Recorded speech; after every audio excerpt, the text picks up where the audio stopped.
Can you hear me okay?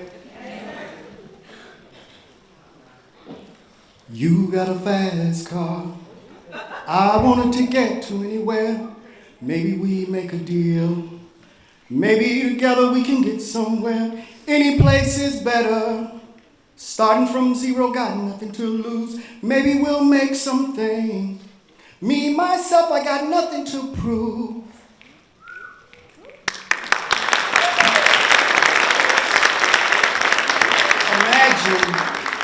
Imagine if those words were spoken, not read. And I learned that there's a big difference. I want to take my hat off to Andy for putting this together. Give it up for Andy.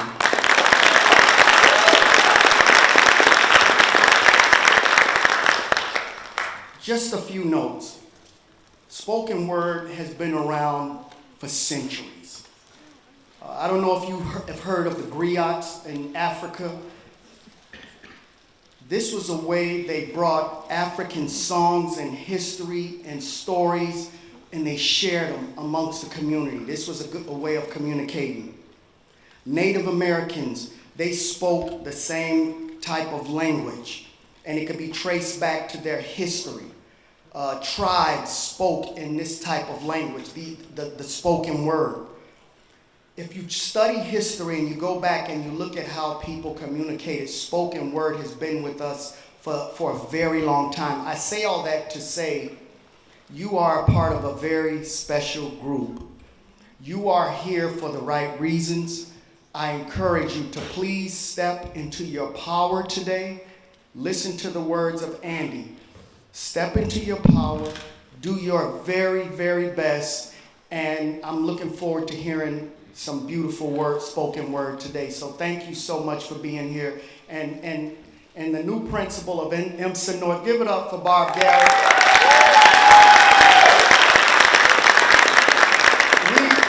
We just wanted to welcome you here and just hope you have a really, really good time. Thank you.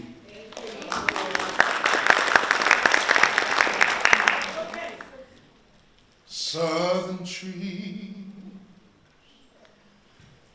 bear strange fruit, blood on the leaves and blood at the root, like bodies swinging in the southern breeze, strange fruit hanging from the poplar tree. They tell me it was an accident, but I can smell the rot of strange fruit in the air.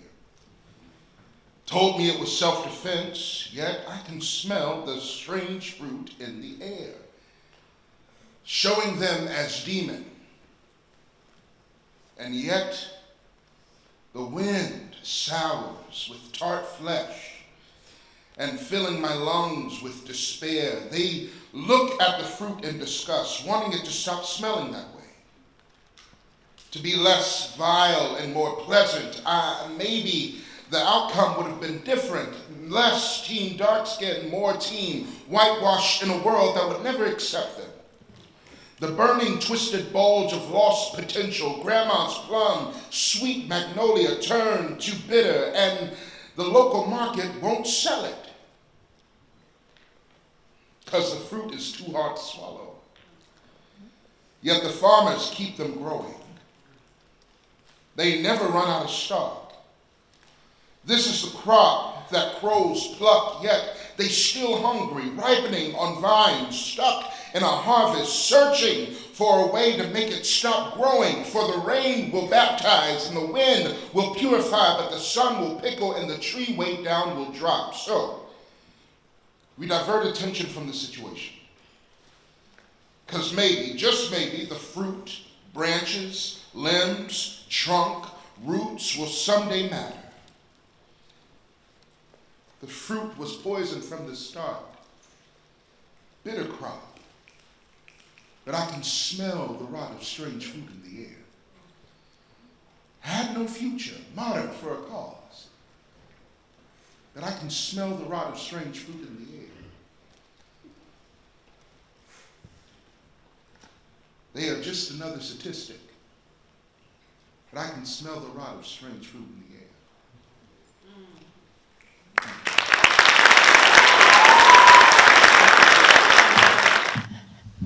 Hey.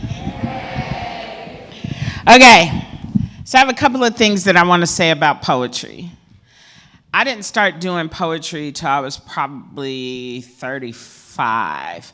I had always written, but I didn't get into spoken word until I was 35. I didn't start competing until I was about 40.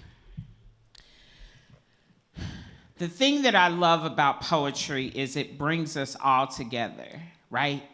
You can be young, you can be old, you can be black or white or Asian, or you can be Muslim, you can be Catholic, you can be all of those things, and poetry will make you all equal, right?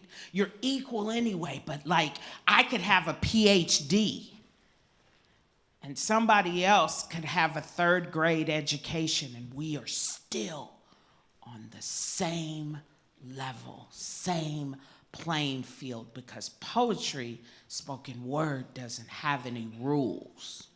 Your sentences and your sentences and paragraphs and the things that you do, your stanzas can start and end in whatever way you want to.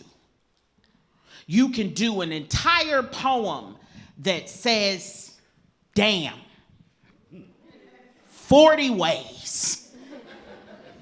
And that's okay if your passion and your truth is behind it, right? Your poetry needs to be true. So regardless of what happens in this competition, right? You wrote your pieces for you. So you already won, right? Last year, there was a young lady here that she was so devastated that she didn't make it to the finals. And my heart went out to her. And this is what I told her, right? When you wrote your poem, who did you write it for? Right? How did you feel when you wrote it? Did it change something in you? Are you proud of the piece that you presented here today? And she said yes. Again, you have already won. There's nothing that we sit over here when I can't, I'm so bothered by the word judge, because that's not what I'm here to do. I'm here to be the recipient of your gift. That's what I'm here for. You are sharing your gift with me, and I thank you. Each and every one of you, thank you.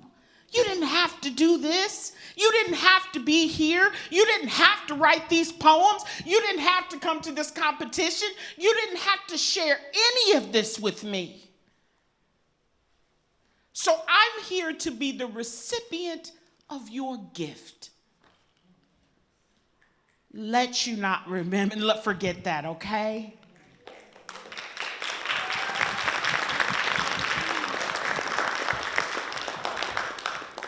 Okay, so the next thing I'm gonna do is brag just a little bit, because I started poetry so late, right? And as of 2022, right, I am the top-ranked female poet nationally.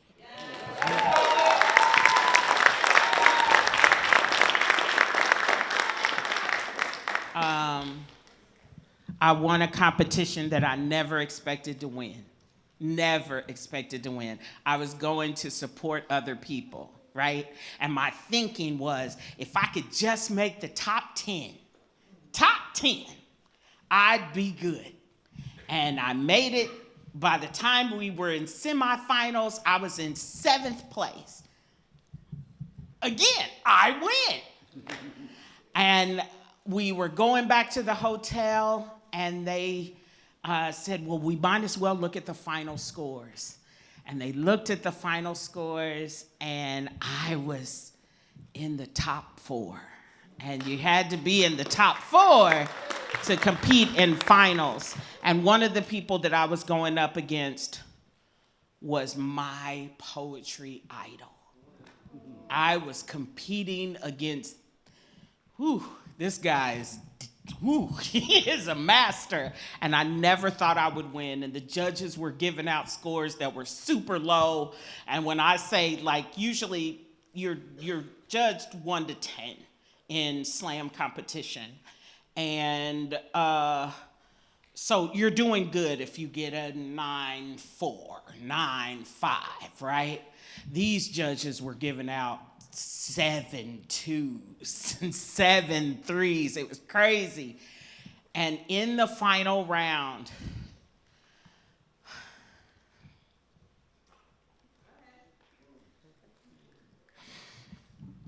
I was the only female. And it's hard in slam poetry for females. It is. Just because it's kind of like the rap game. You have this many girls and you have this many guys in the rap game. And slam poetry is the same. And they were giving out these low scores. And my last poem, I gave it everything I had. And the guy came out and he said, here's her scores, starting low to high. 9.9, a 10, a 10, a 10, and a 10.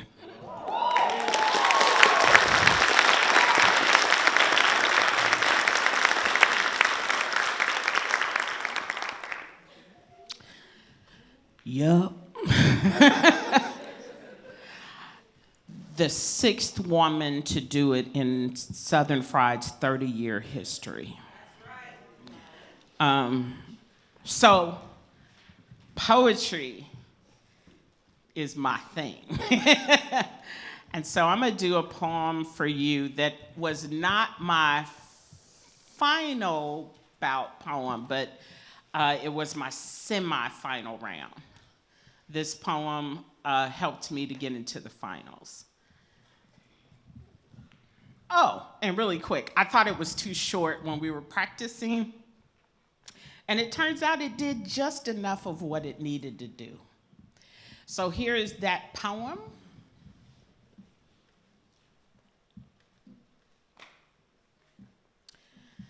The sapphire caricature portrays Black women as rude, loud, overbearing, and mean-spirited.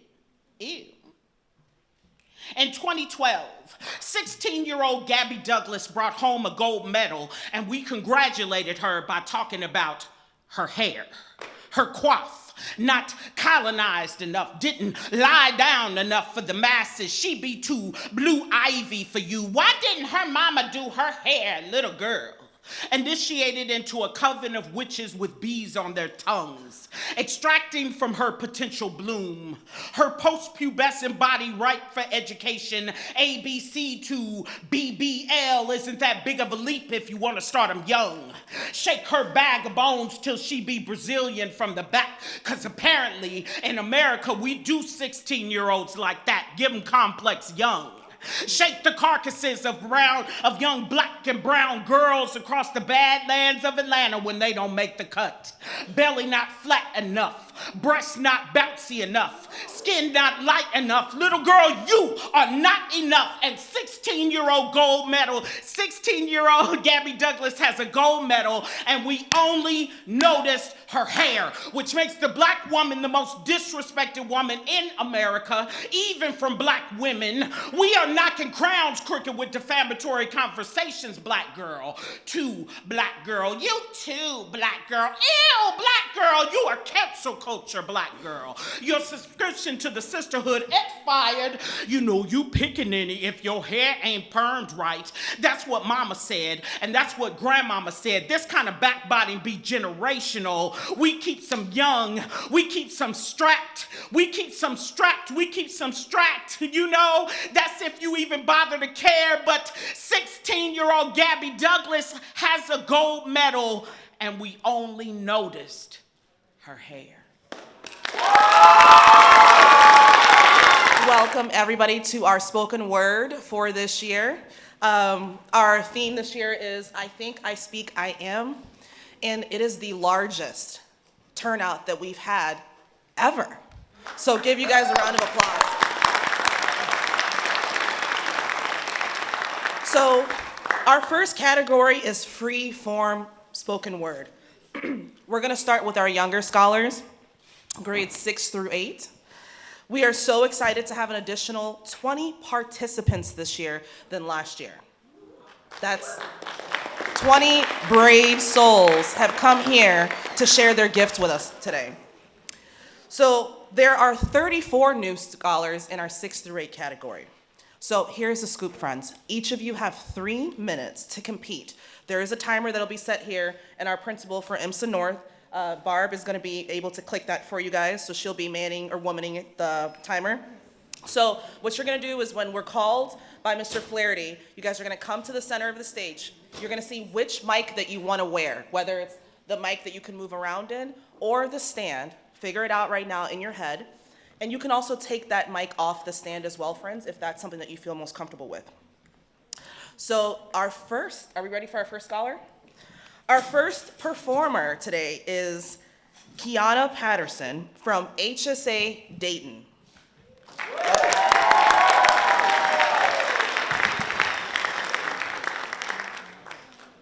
Number 1, okay. Good morning. My name is Tiana Patterson. My poem is called Tell Me That I Am. I'm ready. You tell me that I'm slow. She's slow. She ain't gonna get it done right. But in a way you don't truly know, I try hard to be the best I can be. I guess I can only be me. You tell me that I'm lazy. Girl, clean your room. It's about time you get something done. I guess I am lazy. Between basketball, making music, and keeping up an honor roll, yeah, I'm extremely lazy. For once, can you just tell me that I'm smart? A black, beautiful queen that has earned and demanded respect from everyone around her? Tell me that I'm gifted and hardworking, that I put my mind, my body, and my soul into everything I do. Tell me that I am. You tell me that I'm rude and disrespectful because I demand the best service as possible. You tell me that I'm bossy because I expect more from you than others. I guess I am bossy. Because I tell you to sit up straight, pull your pants up, button your shirt. I tell you it's pronounced before and not before. For once, can you just tell me I deserve more than the world can offer me? That if you gave me 10 tons of gold, it'll still measure up to the beauty that you behold when you look at me. Tell me that I am, because I know I am. I just wish you knew it too. Thank you.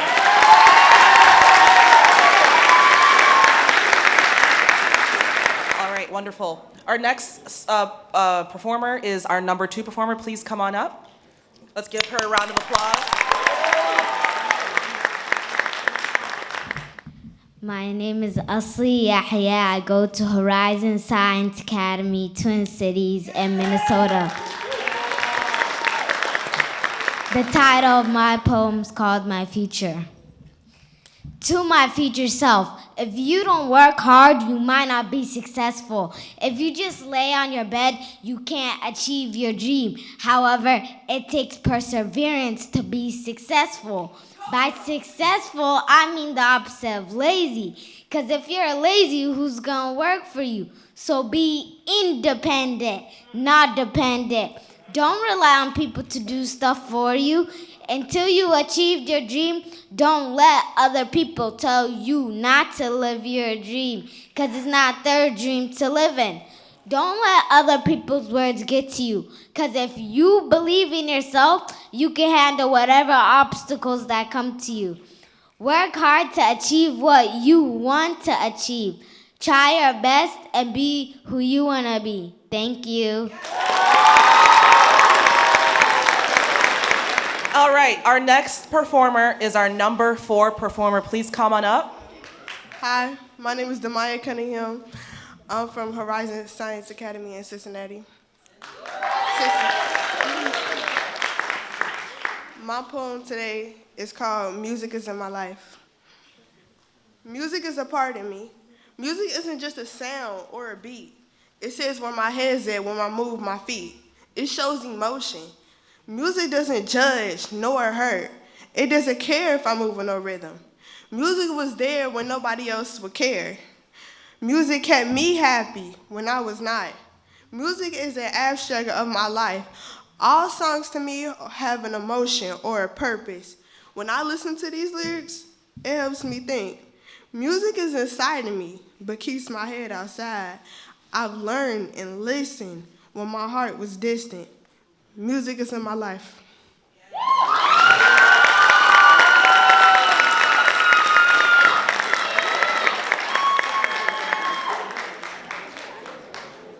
Great job, Our next performer is our number 5 performer. Please come on up, sweetheart.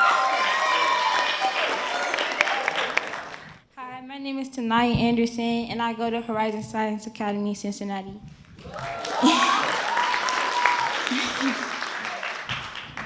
Food. Food is my life. Food is more than something that somebody makes when my tummy shakes. I express who I am through my food, whether it's a bag of chips or a piece of candy.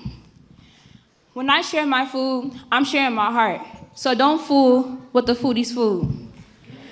I share kisses and hearts, things made of chocolate that's dark. I love my food more than some people. I love the crunch and the spice. I know that food is always nice. Food brings me joy and bliss. It fills me with cream and cheese, so don't play with me, please. Don't fool with the foodie's food.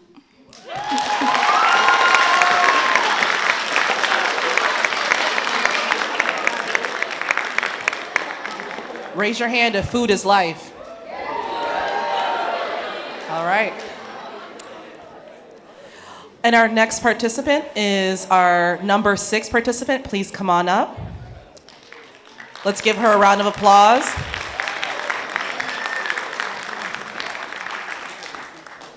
My name is Aiz A. I go to Minnesota Math and Science Academy. My poem is named Moroccan. Born in Morocco, far away, away from my culture, I seem to stray. 4 months of my life were spent there, yet I never learned a word.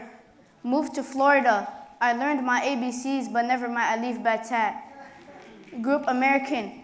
I knew I was Moroccan, but I didn't feel as if I was. Didn't like the food my parents liked. Didn't understand what they were saying when they were speaking in our language. Above my level in English, but when it comes to Arabic, you could call me a novice. Could you believe it if I told you that I am Muslim? In all the schools I went to when I was little, I was surrounded by Muslims like me. But they were black. They stereotyped me because of my looks, said that I'm white, American, different. In the summer, there is no school. I got a break and went to my place of birth. Fun as it was, if someone asked me a question, I would be mute. Misunderstanding is what I hate, but I have my family to compensate. The warmth of a family will keep me and anyone else going. Family is a top priority in my religion, in my tradition, in my blood. Even though I don't speak what Moroccans speak, I understand. Even though they make fun of me, I make a stand. Because when you stand, no one can get in your way. When you understand, nothing can ruin your day.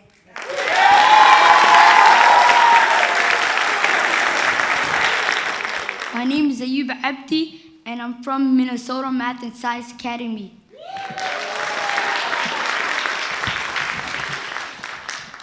This poem is titled, Where Do I Belong?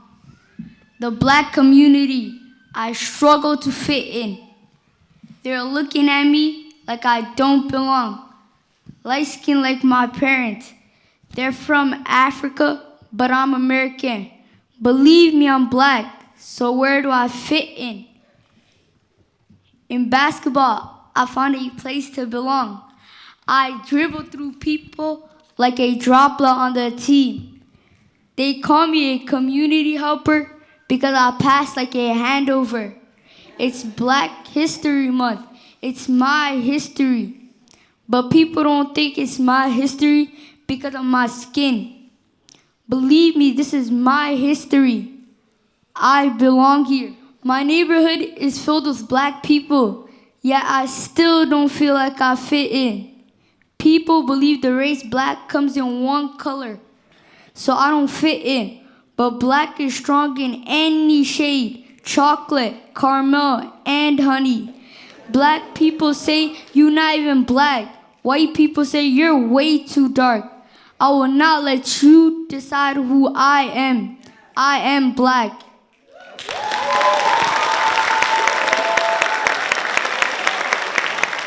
You guys hear me? Yeah. Okay.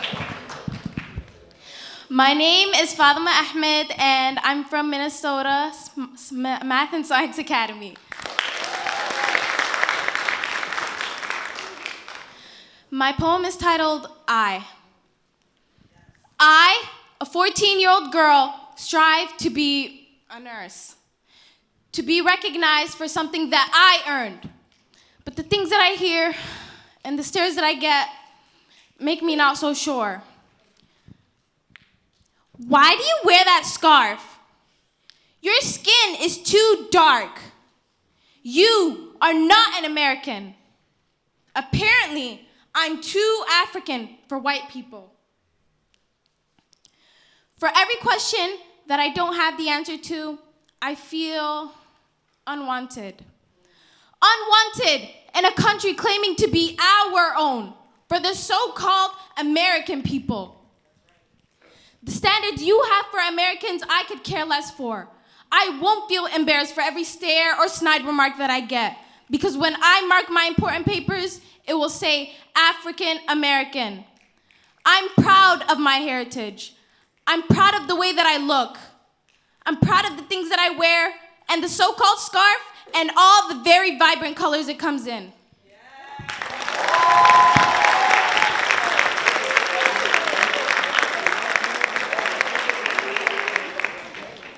Incredible. Our next participant is participant number 10. Wonderful. Come on up, number 10. My name is Nim Ali, and I am from Minnesota Math and Science Academy.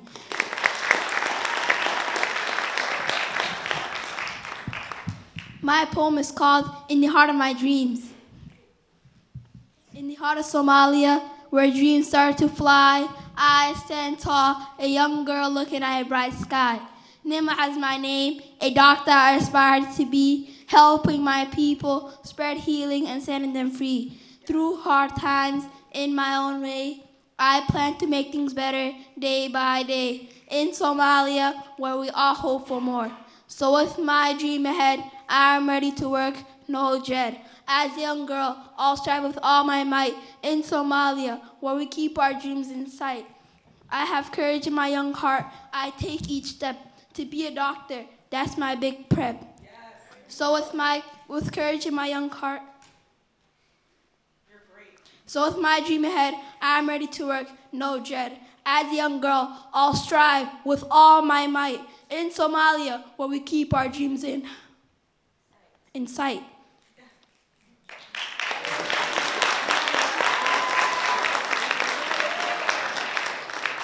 I have big might in my young heart, all strive, and I will bring my dreams to another light. All right, next to the stage is our performer number 12. First, last name, and what school you're from? My name is Andrea Ferguson, and I'm from Horizon Science Academy in Cincinnati.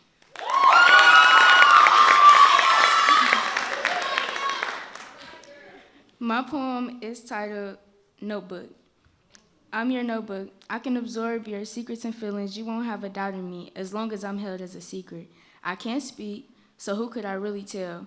It's not like I could rip a page out of me and tell people how you feel. I would never try to hurt you. I'm a plain notebook. What damage could I really do? Poetry, feelings, emotions, therapy. You're obsessed to express, but you don't want anyone listening. You and your hidden emotions are crawling for someone who understands. In the eyes of a beginner poet, my notebook is my therapy. I'm the notebook who keeps all your secrets. Who can I really tell your words? I keep it all in me. I'm your silent savior. Are you really gonna gatekeep your pain with silence? The silence habit leads people to violence. Nobody's gonna use nor see me but you. I'm yours to keep. Let me be your freedom clothes within my sleeves. My name is Kaye Plum, and I go to Horizon Science Academy in Dayton, Ohio.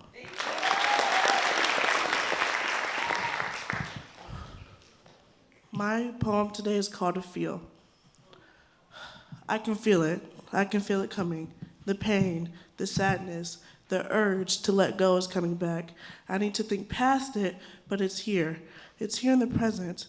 I can feel it trying to consume me, trying to make me follow that path. Help me, I cry out.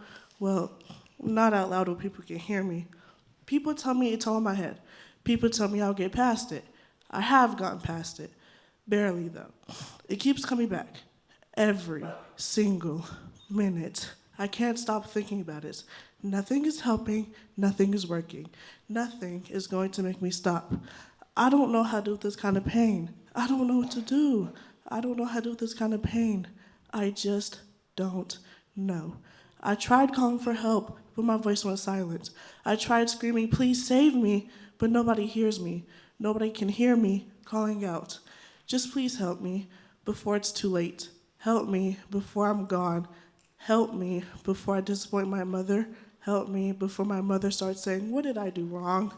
Please help me before my due date comes up. Help me so I can prove that I'm strong enough to get past this once and for all. Please, I'm crying for your help. Please welcome our 17th performer to the stage. Please give her a round of applause. My name is Molly Shaw. I am from IMSA North.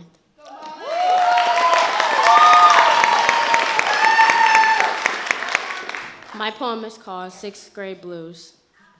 I wake up and get ready for school. I don't really want to go to school today because people are going to laugh at me and talk about me. I hurry up and get on the bus because you have to find a seat to sit at. They're so mean I can't even sit on the bus without having to get talked to rudely. Now I am getting off the bus and go to class because you can't walk with a group of people. Because you can only walk with the nerds and you can't walk with people that look cool because you are going to get laughed at. You are now doing your work.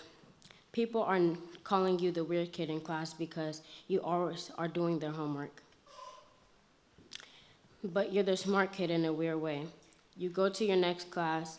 Oh my gosh, I have to do all this stuff. I have other people's homework to do. I can't get a lot of my own to do. But people are peer pressuring me to get it done.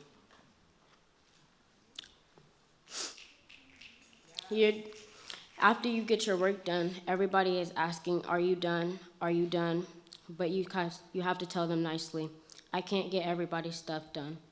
Now they are asking if you can do theirs.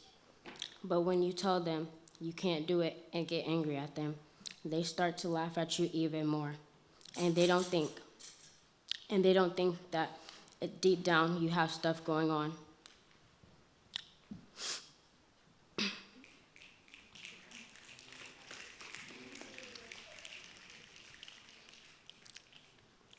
But now the popular kids are laughing because you have all this work to do and you are frustrated because all the work that you have done is not paying off enough. You have all A's and B's, but then again, other people have F's and D's. And these people are not getting their work done because they want to be seen as popular kids, but that's not something to worry about. Again, people can't peer pressure you not knowing what you're going through deep inside and not having enough strength to get up and say anything to them.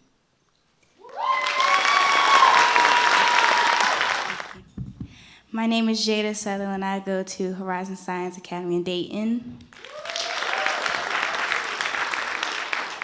And my poem is called When You Were Younger. When you were younger, everything felt like a dream. You could be anything you wanted to be, and you didn't have a care in the world. But you wanted to be older.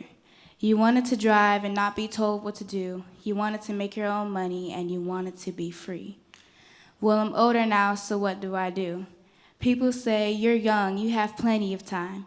Well, I feel like my time is running out. I'm growing up and my body is changing. I'm having mood swings, and I feel like everyone around me is judging me. My feelings are more intense, and I'm starting to understand things you would have never thought about. But there are some things that can be amazing about growing up. You can be trusted with more, you're more independent, and if you're a girl, there are boys.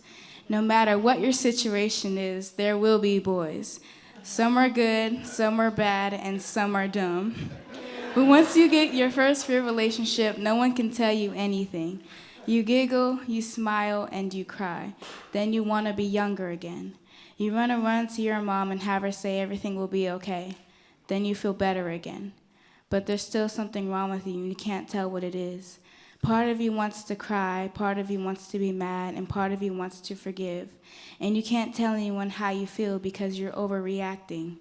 But you won't understand what I'm going through, and it's like I can't trust anyone with my feelings anymore. But when you were younger, you wanted to be older. Well, I'm older now, so what do?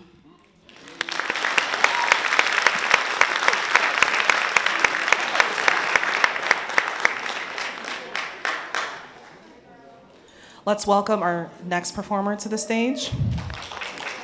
Please state your first name, last name, and what school you're from. Hi, my name is Aisha A. I go to Horizon Science Academy, Twin Cities in Minnesota. The title of my writing is called I.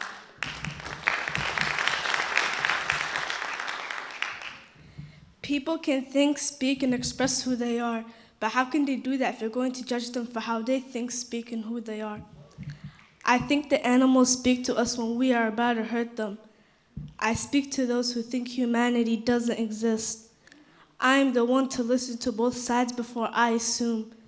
I think that ethnicity doesn't matter for you to be included in the community. I speak to those who think that they're the main character in everyone's life. I am the one who's bored of being curious. I think sleeping is hard when you can't stop thinking. I speak to those who play the victim when they get blamed for what they have done. I am hopeful that there is someone out there proud of themselves. I think I stress about stress before there's even stress to stress about. I speak to those who grow plants of kindness. I am Aisha, a person hoping to change the world. Thank you.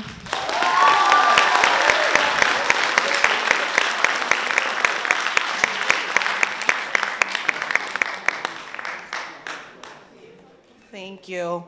Next, let's welcome our next performer to the stage. Since our numbers may be just a little out of order, if you could just say your first, last name, and your number, and what school you're from. My name is Abdulaziz Aden. I go to Horizon Science Academy, Twin Cities in Minnesota. And my writing is called Change. The world is kind of messy. Inequality here, injustice there. But we're the change makers. But do you care? Climate's doing flips. Nature's kind of mad. But all we do is sit around, complain, and be sad. Pollution in the air, but we're still pumping disgusting stuff everywhere. Money's playing favorites, not cool at all. Leaving some to rise while others fall. This world is corrupted, but we do nothing to change it. You say change will happen every year, but it gets worse. and still you expect us to cheer?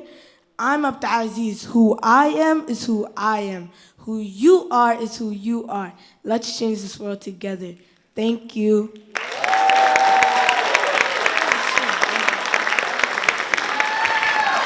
Number 20, if you can just say your first, last name, and what school you're from, sweetheart. My name is Camila Acosta, and I'm from Indiana Math and Science Academy. My poem is called Spreading Our Wings. Camila Acosta, 1 L, 12 letters, and probably more than 2 last names. How odd is that? That's one thing I can say for free. Now it's the age where I should begin to spread my wings, introducing myself to more middle school shenanigans. There should be rumors on the internet and at school. Hurry up or you'll die at. What's that gonna prove? That you're a genius? Or I might hear bad luck is coming for you. Use this sound for what? These rumors aren't even proven to happen, and when they happen, and we should all agree on that. Shapes form in my head and make a tornado on what I should believe. We all think differently.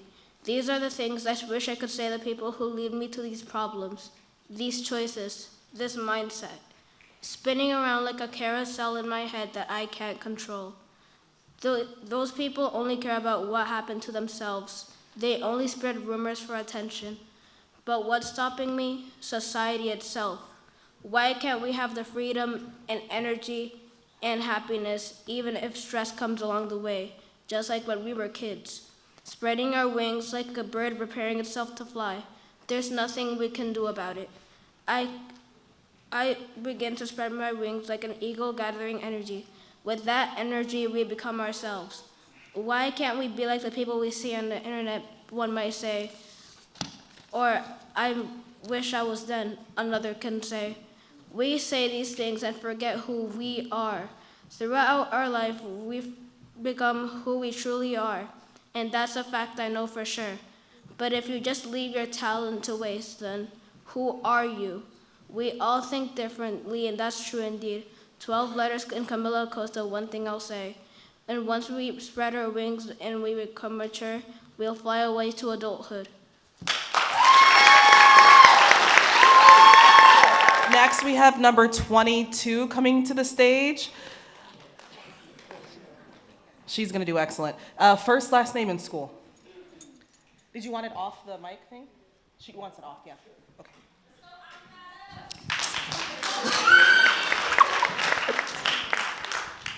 My name is Aminata. I'm from Horizon Science Academy, Cincinnati.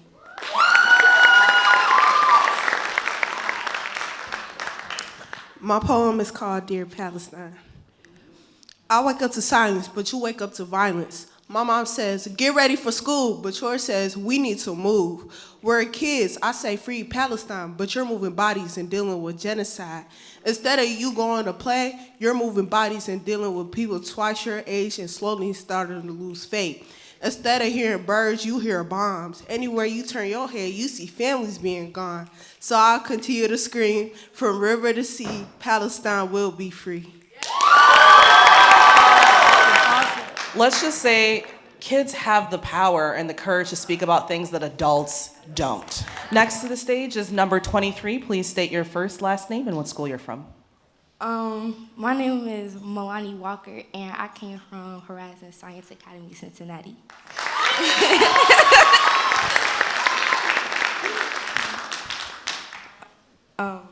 My poem is called Milani's Music. Music is more than a sound. Music is more than something just to bop your head to. Music is life. There's not one song I can't find that won't let me express my feelings. Music is not a noise that fills my ears, but it's a symphony that fills my heart. Music is my best friend, something who is understanding and not judging instead. It's my coping skill, my way to be calm, my way to say I love you, but through just a song.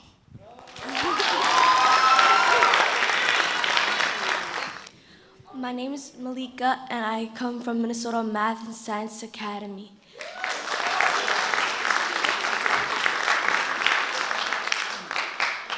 I'm a girl no older than 13, Ethiopian and proud of who I am. I'm a girl of Islam who wears a hijab, but not for a man. The hijab is my crown. It's known, hated, and torn, but represents me. I'm not oppressed to wear something just to hide my hair. I chose to wear it. Who am I? I'm Malika Ahmadine, and Malika meaning queen. Never judge a book by its cover. I am more than what I look like. My skin color is my power. My hijab is my possession. Beauty is any color, any accessories, any culture. This is the true meaning of beauty, and that's what I am.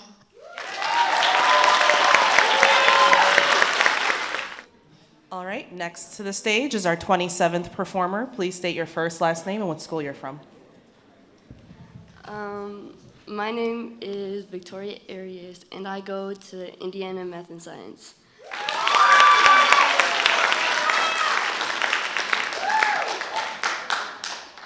When I think about who I am and who I want to be, I'll think of the woman in my life who I look up to. For example, my abuela, my mother, and my teacher.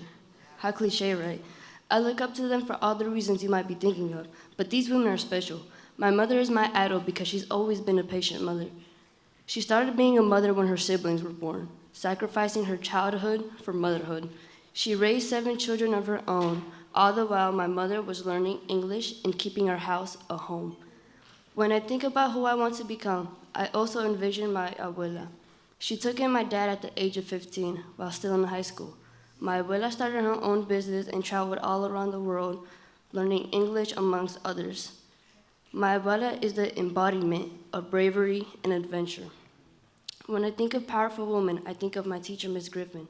She is spunky and unapologetically herself.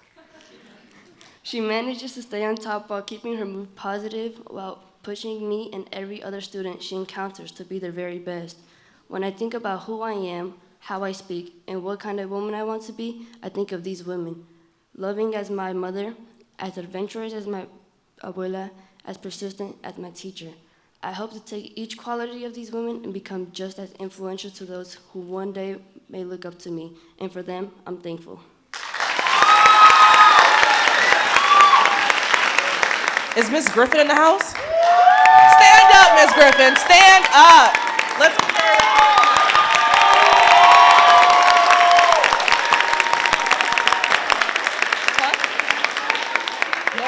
She was in her poem. Aw. Teachers change lives every single day, y'all. That was a beautiful poem. Aw. All right, friends, we have our next wonderful performer, number 29. Come on up, darling.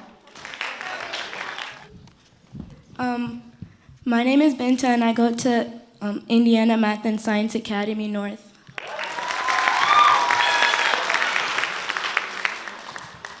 The title of my poem is called I Know Who I Am. I've spent most of my life being insecure of my body and my physical appearance. I watch all the TikTok videos that everyone would talk about to try and keep up with what is trending in school. I sometimes would even take a second to just play with my friend's Camila's hair or just look at the other students who have the kind of hair I wish I had. I tell myself I don't need to be like the others, but I feel the need to. It wasn't to make me think I can be cool. It was to try and make other students think that I can be cool just like them. I wanted to be someone the class could label as funny, just like them. Though I felt this way, I could never gather enough courage to act cool in front of my classmates.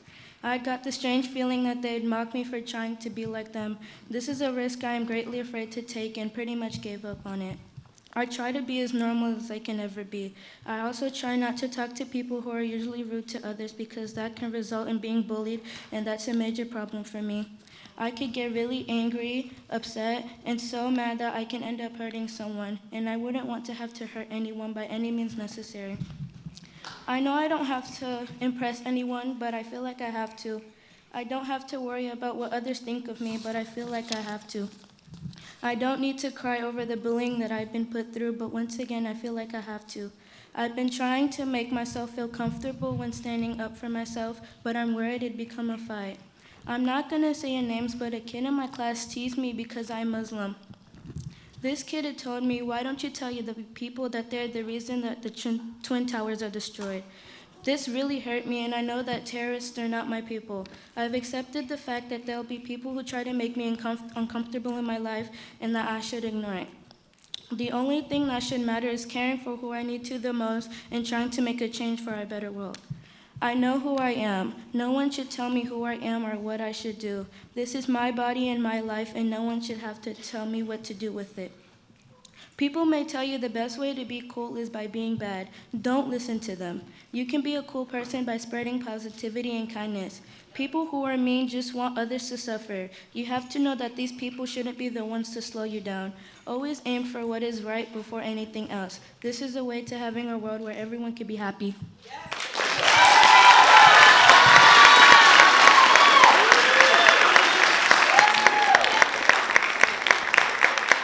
Whoever that mean kid was, I hope he's not in here.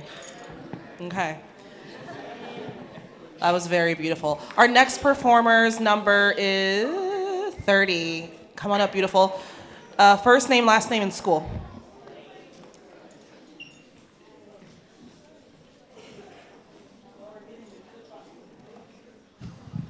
There we go. I just wanted to also shout out, I don't see her, but I know Miss Shane brought her CYSP kids. Are they here? Yay! Shout out. Thank you for being our audience today. We appreciate, oh, there she is.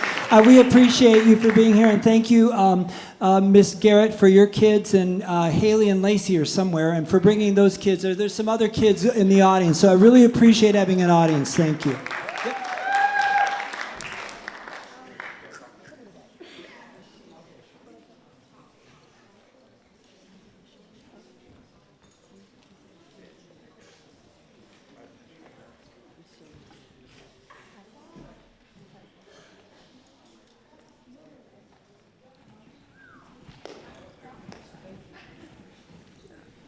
My name is Kylin Moore.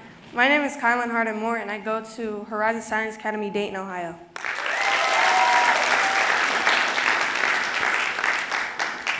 The title of my poem is The Word Sorry. In school, the teacher would tell us about an activity. As this activity took place, I realized it wasn't a normal activity.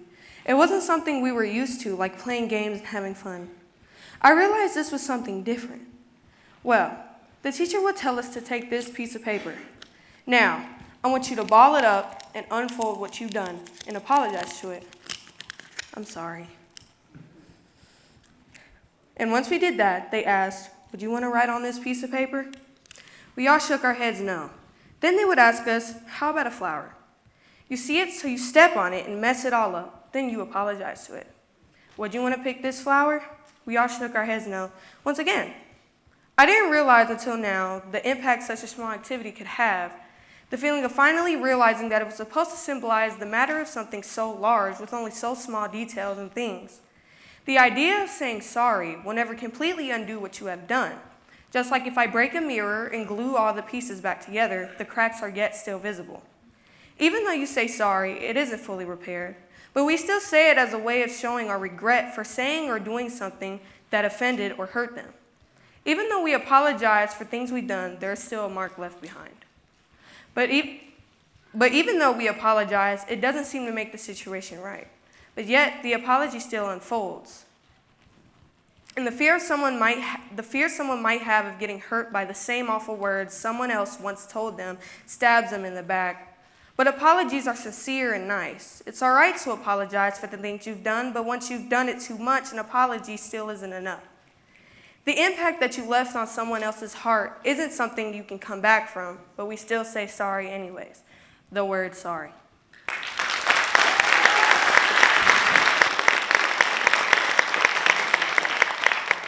My name is Sinus Golden. I go to Horizon Science Academy, Twin Cities in Minnesota. The title of my poem is called Imagine.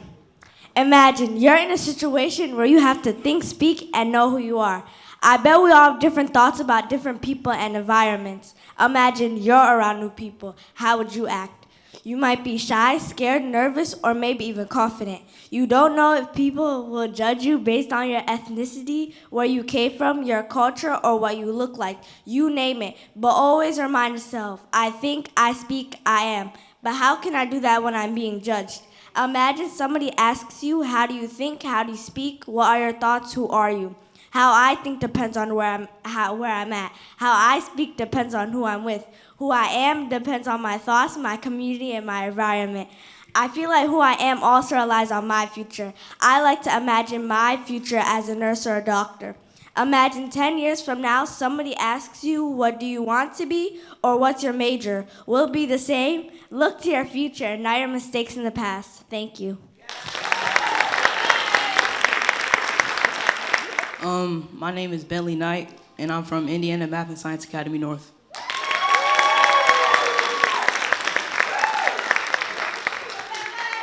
All right, the title of my poem is called Grow Up. Why do I have to grow up so fast? How long will pretending someone I'm not last? At 10 years old, unable to play with toys because it was seen as childish. I thought, I am a child. But it didn't matter. I had to grow up. No one plays with toys anymore. Nobody wanted to hide and seek anymore. No one does. Nowadays, you just say bad words, gossip about our friends, lie, and steal just to be called cool. But being cool isn't always cool. Sometimes being cool is when you follow the rules. You don't lie, you don't steal, and you don't get in trouble. Growing up fast is like being handed a puzzle with missing pieces and being told to solve it anyway. The pressure is always there.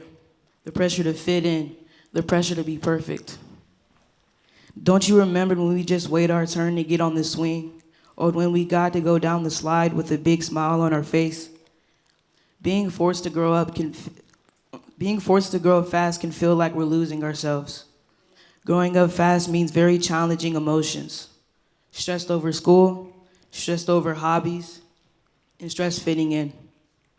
You can't even show the slightest bit of childishness without being judged for it. There are some pros that come with growing up fast, like learning emotional strength, or teaching us how to face our fears, but is it worth risking all the simplicity your childhood gives you, all just to be cool in the end?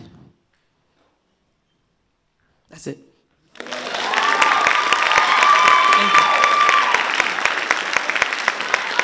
Our next performer is performer number 34, right? 33. First, last name, and school, please. Thank you. My name is Annette Watkins. I attend Imsa North.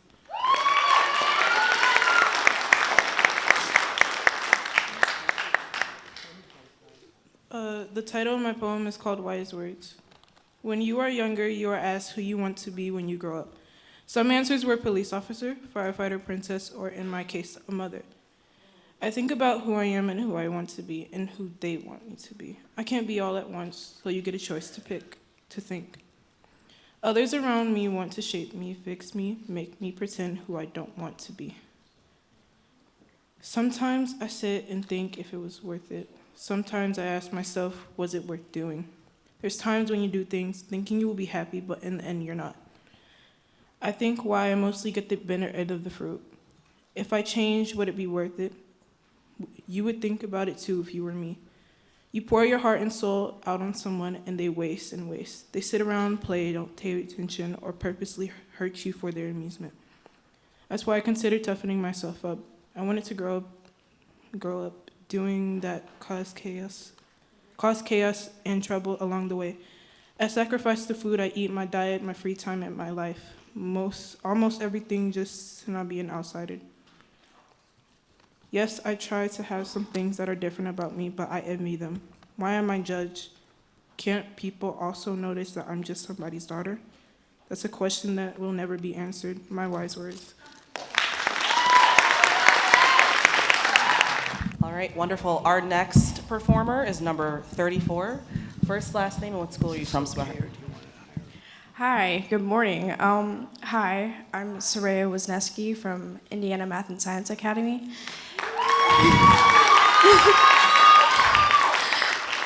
And this is my poem, Depression. Depression. I lay on the floor crying till no more. No more feelings, no more tears, nothing, just still. I sleep and eat, but nothing feels the same all the time. I feel insane. I feel nothing unless the blade is on my arms, but I need to stop. Some days I feel better. Not. Only if I try these pills, though they are hard to swallow, I feel different, happier, sadder, different. Even though I suffer, there's someone special that I get up for. She has always had big dreams to follow. She is the motivation that keeps me going, getting up each week, each day to face it, safe from. I've known her since I was young, but at times she was locked up, kept away to be safe, safe away from this world, and now that she is out and more alive than ever. She dreams of being a makeup artist, not an accountant. I'll never let her down, because she is me. I'm better now, and I love feeling better. Yet there's some part of me that knows I was used to the pain. Now that I'm better and I can laugh for real and be myself without judgment, I can run, jump, and play without feeling like the old me again.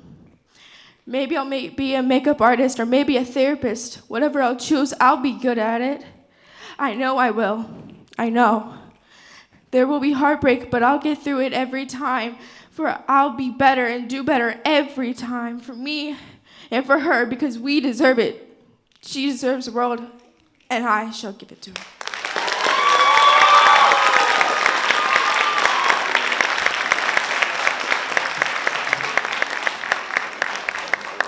All right, friends, we are at our last 6 through 8 freeform. Last but not least, please tell us your first, last name, and what school you're from. I'm from Minnesota Math and Science Academy, and my name is Mohammed Mustafa. And the poem is called My Culture. I am Somali, just like a lot of people around me. My urge to learn my culture is like a hungry vulture. People speak Somali and I try to understand it. I still try my best, even when I never learned it. People speak Somali and I don't want to feel left out, so I join in and talk what they're talking about. I want to learn my culture, and my parents give me a lecture. English hadal, Somali hadal. Don't speak English and speak Somali. But how can I if you never taught me? I want to learn my culture, and I want to fit in with my society. I want to fit in with my community, but I barely know my Somali. So I asked my dad to bring me to Somalia, where maybe I could find someone like me. If I can't, I'll learn Somali, finish the Quran, and be done with Tuksi. Inshallah, I'll find someone like me. I'm not doing it. I'll finally fit into my society. I'll finally fit into my community. I'll finally fit into my family. Hopefully I will one day, somehow, in some way. All right, so for our next session, we are going to do our upper secondary kids. So we will be doing grades 9 through 12. For our free form, once again, the time limit is 3 minutes, friends. There will be a clock right here. Most folks haven't even gone over it. And if you go over it just a little bit, it's okay, right? So just calm your nerves. And I'm so excited to hear literally what your gifts are. So the first person that I would like to welcome to the stage is number 35. Come on up. Number 35, please state your name, first and last. First and last name and what school you're from. Okay. My name is Dallas Marino. I'm from Horizon Science Academy in Cleveland.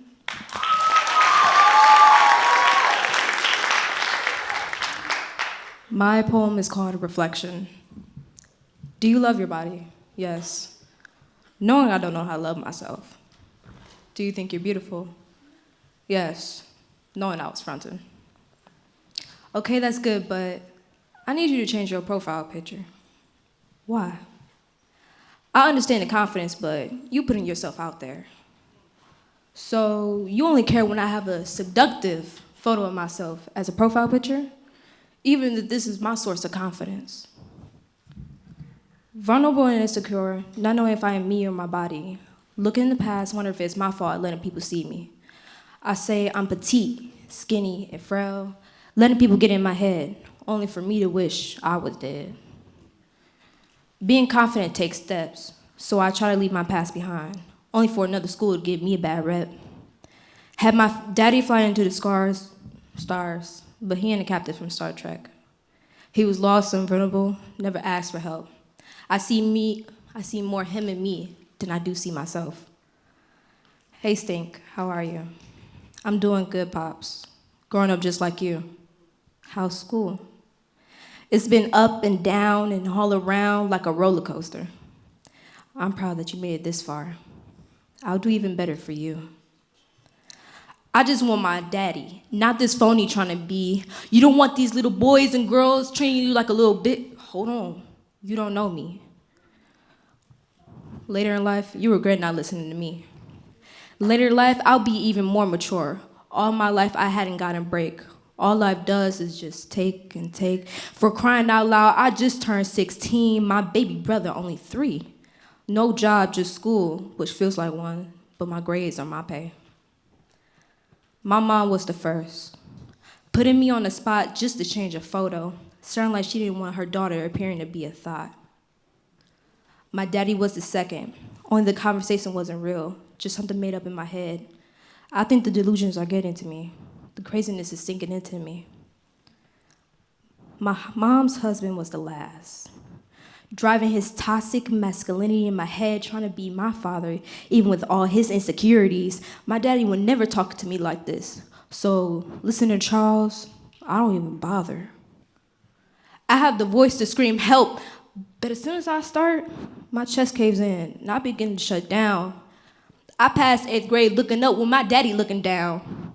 9th grade comes, I do sports just to make him proud.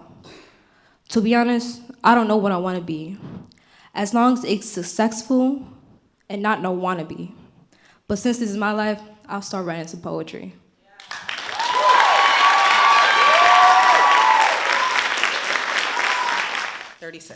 Number 36, welcome to the stage. Please state your first, last name, and what school you're from. My name is DeKavion Stratford, and I'm from HSA Cleveland.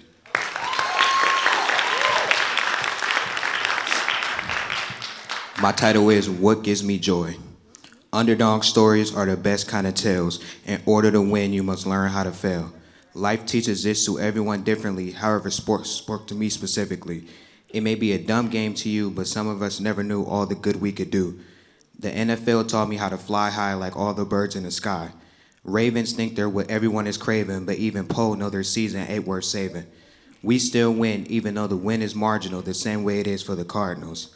Their mascot's a bird that supposedly squawks, but this team ain't making no noise, they're the Seahawks. In Philly, we got the Eagles, got that dog in them like a beagle. I'm a HSA Dragon, but stay watching the Falcons.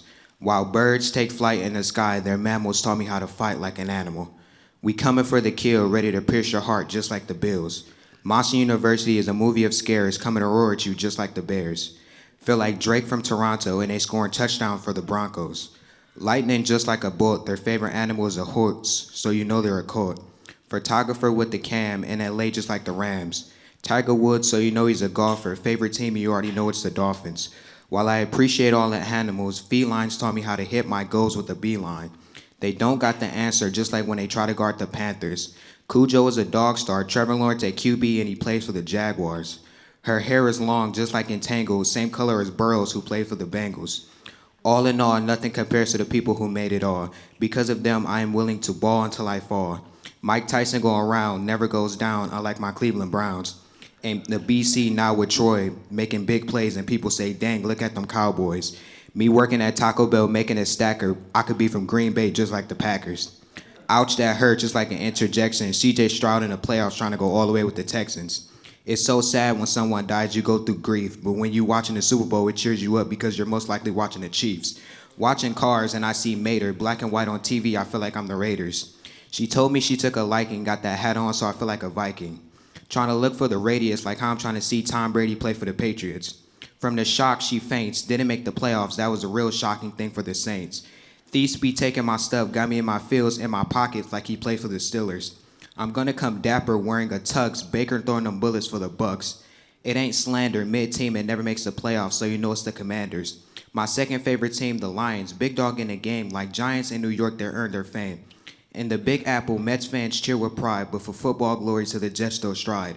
At the end of the day, I always go farther, 4 wheels to the ground, hopping in a Charger. In the NFL vast, stories lore, mascots rise and legends soar.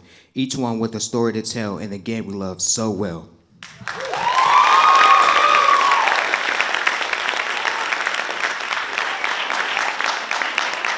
I think he's sponsored by the NFL, y'all. That's a new Monday Night Football rap right there. So our next person is number 37. Number 37, state your first. We're gonna hook you up first, yep. My name is Isabella Jadremitz. I'm from Michigan Math and Science Academy.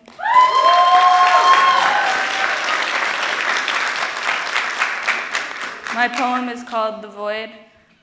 I speak, but nobody hears me, therefore I am a nobody. I think and share my thoughts, but nobody hears me, therefore I'm a nobody.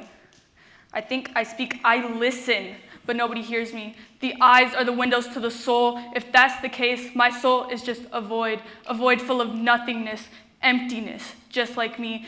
And I will sit in front of the mirror, looking and wondering when the light will take me away from its other half, or will I just sit in silence to drown in my thoughts, waiting for the day the world hears me.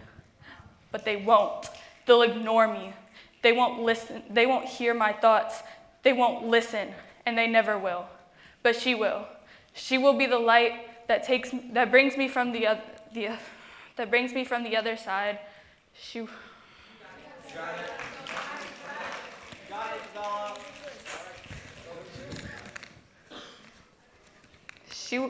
will be the light that brings me from the other half. They will take me from the silence and take me from my thoughts. She will listen to my words. She will hear my opinions. She listens, and she always will. I am somebody who is like other humans that can share my opinion to the world and face the fact that the rest of the world will not hear me. Crying for them to accept me, screaming for them to hear my voice, to see the tears I cry, the blood I bleed for them, just to hear my voice. But they won't. They won't hear the words I say and won't see the blood I bleed or the tears I cried. But she will. She saw the tears in my eyes, the blood I bleed for the world. She heard my voice. She sees me. She hears me. She knows me. And she sees me for who I am. And I finally see me for who I am. I see that smile that used to be fake, now real. I see my eyes that didn't shine brighter than they ever could have. The eyes are the windows to the soul. If that's the case, my soul is bright.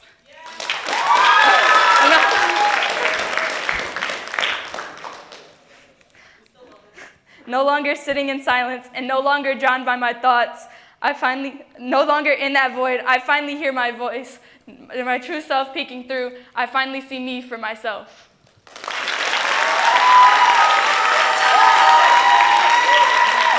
All right, our next performer will be up, number 38, I believe. Please state your first, last name, and what school you're from. My name is Saida Aisha. I'm from Michigan Math and Science Academy.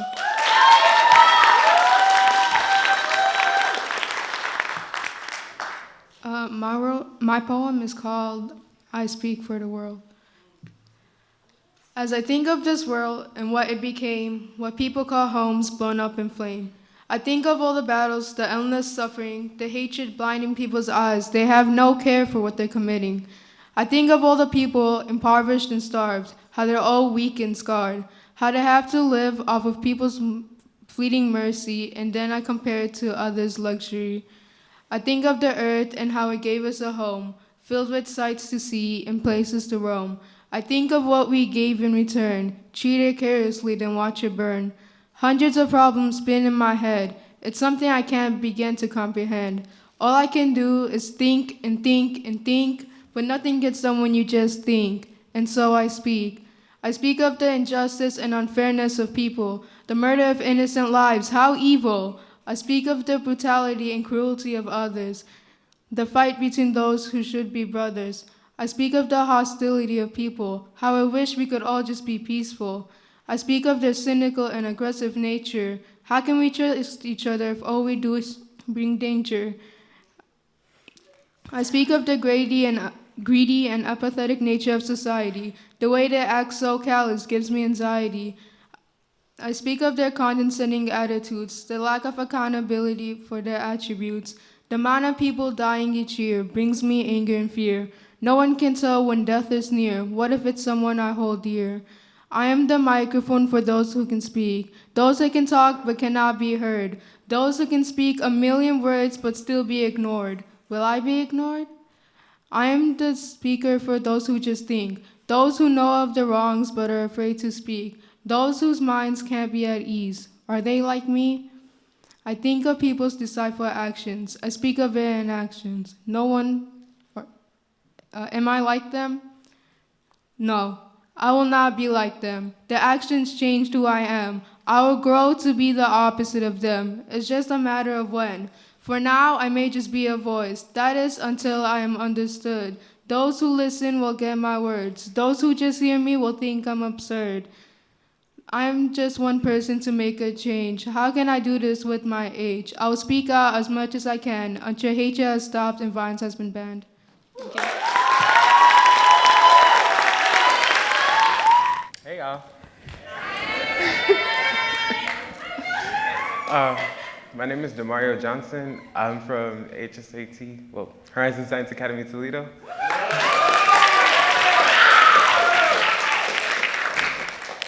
My poem is called December 28th, 2023. December 28th, 2023, Mario's journal. For as long as I can remember, there was Oliver. Oliver would pick me up on his Harley from school every Friday and take me to Burger King, where we'd order cheeseburgers and cola champagnes. His house was at the top of a hill in Jamaica, where on his box TV, we'd watch Naruto and count how many lizards would run across the porch. I remember when my mother finally married Oliver, and I rejoiced as I could finally call Oliver mine. Mine. My dad, but not my dad, because you were supposed to be my dad. You were supposed to take me to school in New York. You were supposed to make the curry chicken that I love so much on Sunday nights. You were supposed to play the games with me that I love so much. You think so too, right? Instead, you make me cry when I remember you saying that my older brother was the only child you ever made out of love. Instead, you may take me to dark places where I remember that Oliver is not my dad. He is my little brother's dad. Instead, you play games with me in my mind.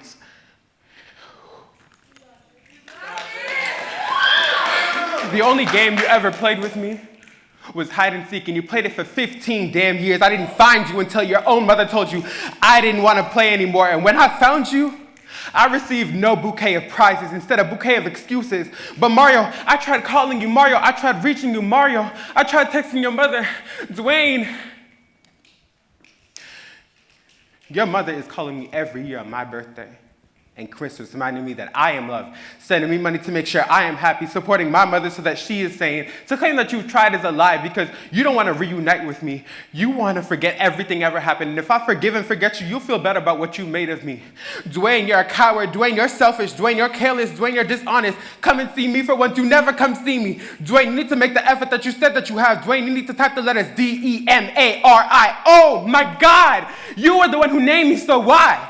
Why can't you remember those letters when you lay awake at night, when you look in the mirror, when you reminisce about old memories, when you open your phone, type it in, I promise you find me.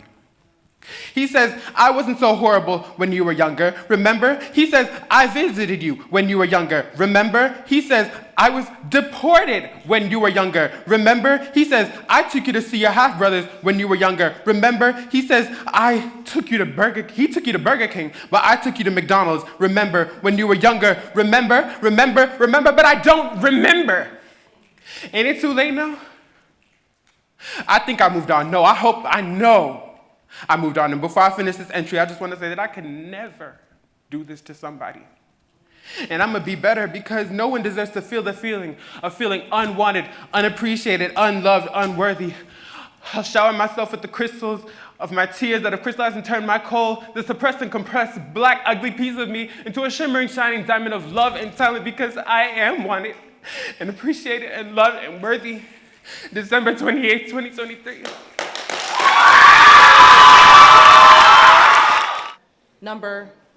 Number 40. Please state your first, last name, and what school you're from. My name is Mariam Lawal. I'm from the Chicago Math and Science Academy. The title of my poem is A Window into the War Outside. There's no honor in war. Anguish that lingers despite the time, grief stronger than the densest black hole, pain that rattles and snares any man's worst nightmare. Survival will be a blessing that wraps and suffocates. Death will be the only key to the door of peace. The facade of freedom masks the rusting chains, and apathy breathes pure oxygen and beats faster than the heart of infants. It slithers into the purest souls, leaving it ravaged and hollow. Beware its slur, its poison spreads quick, its antidote far out of reach. We gently create our horror, then seek solace within one another. As if death is a myth, bodies decorate the deep brown soil like Christmas lights on a tree. Streams of blood mimic the ceaseless waves of seas, cries of the young and old, infants that can't be called for mom and dad were slaughtered. Nothing to embrace but bitter heartaches, trembling lips that hold back unspeakable scenes, unable to smile again. Tear-stained cheeks and blood-stained streets, where remnants of life can no longer be seen. Can't you see the atrocity of this ruin, or do you have to fall victim? Will you understand when death befalls you? When night falls and you pray to see the sunrise, because a swift breeze of unrest can blow away your frail roof of sanity and peace. When the sun's glory embraces you, yet the night descends, you join one of the myriad stars. As war's shadows loom, casting fear, when war knocks on your door like Jehovah's Witnesses, will you understand when death befalls you?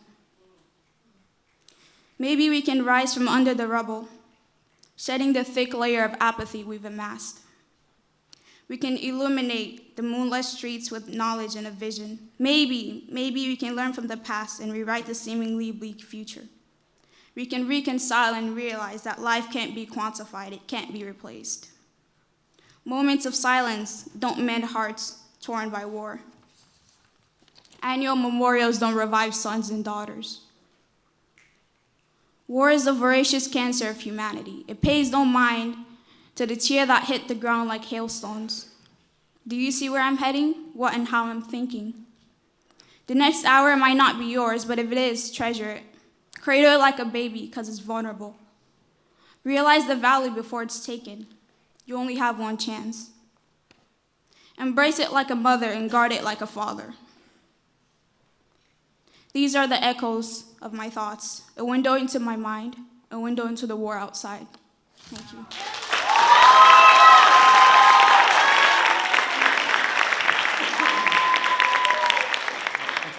My name is Tarek Harris. Too far? My bad, I'm so sorry. I'm not starting yet, I'm just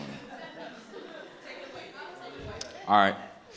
My poem is called One Bullet Did That. Not about that life, by the way. I'm just letting you know. So, I'm from Horizon Science Academy, Toledo, Ohio. Ohio! I let myself. One bullet ends all. Lead powder, the gun's hammer. Pow, pop, crack, thud, thunk. That was a haiku. We know bro's gone, but what do? How do we know he ain't gone too? They thought it was a game because only one bullet did that. We saw our older brothers did that. We saw our uncles did that. But no matter how many times we asked about them, we never saw if our fellas did that because they was never there. One locked, one ran, one dead because one bullet did that. One loud pop was all it took for the crowd to go silent, to scatter, to scream. And by the end of it all, the concrete was painted red. One bullet did that. We don't know what to do. One laughs, one cries, one freaks out, but the other lies calm. Inside, he's scared too, but he doesn't let it show, because it was only one bullet. Only one bullet did that. But was it true? Did only one bullet do that? How did only one bullet do that? He tells them, let's get out of here. I know where to go, but y'all ain't seen nothing though, so don't let nobody know. Bro deserved his fate. Bro's losing weight, because the weight's literally leaking out of him. Through his shoulders, through his ribs, through his heart. Did one bullet do that? Let's get out of here. Oh, wait. We don't know where to go. We're laying low. They said the path to manhood was strife, but strife gonna take our life. Our older cousins, our second fathers, they ain't raised no punks, lest we flunked. But who's banging at the door? We're laying low on the floor. We said we never cared, but now we're scared. Life's over now, we should have known. One bullet did that. My name is Saida Fatima, and I'm from Michigan Math and Science Academy, Dequindre.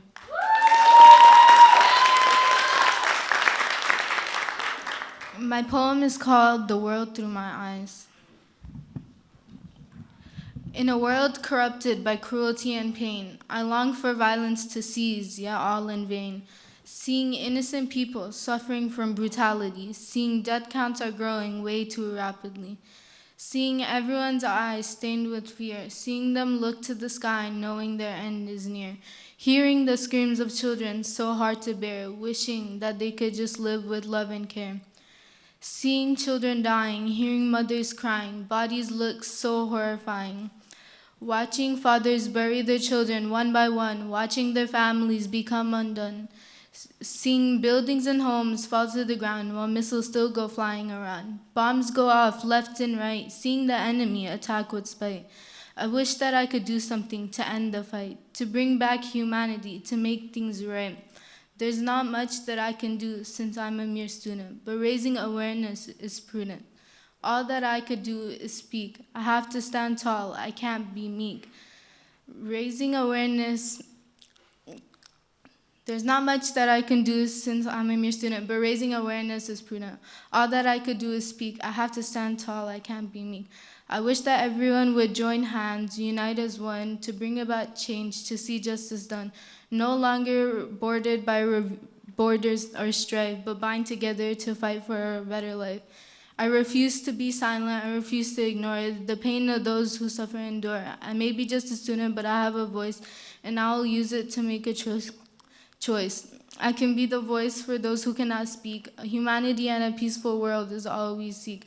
A beautiful land where we can be one, not living with the pain of having to cry or run.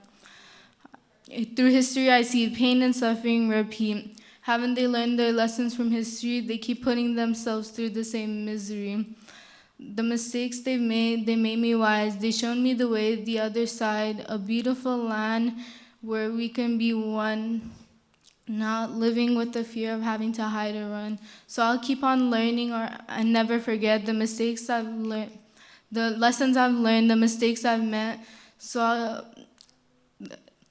And I'll keep on living and never forget the lessons I've learned, the mistakes I've done, and help those who sit there and ache.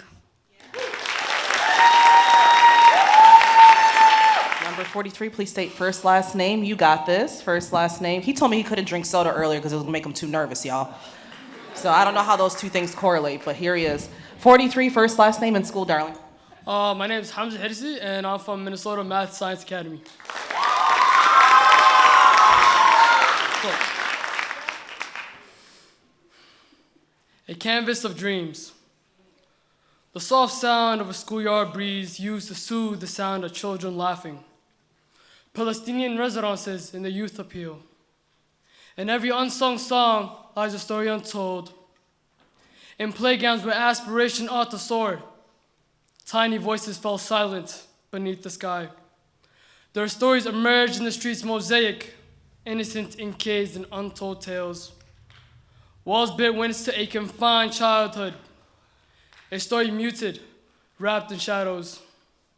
Still, hope endures in the heart longing for the flight to freedom, much like stars in the deepest nights. Oh, let the world pay attention to these unsaid whispers, children of Palestine, their spirits unbroken, for each tear shed, a request for harmony. May their voices rise in the clamor of discontent. Thank you.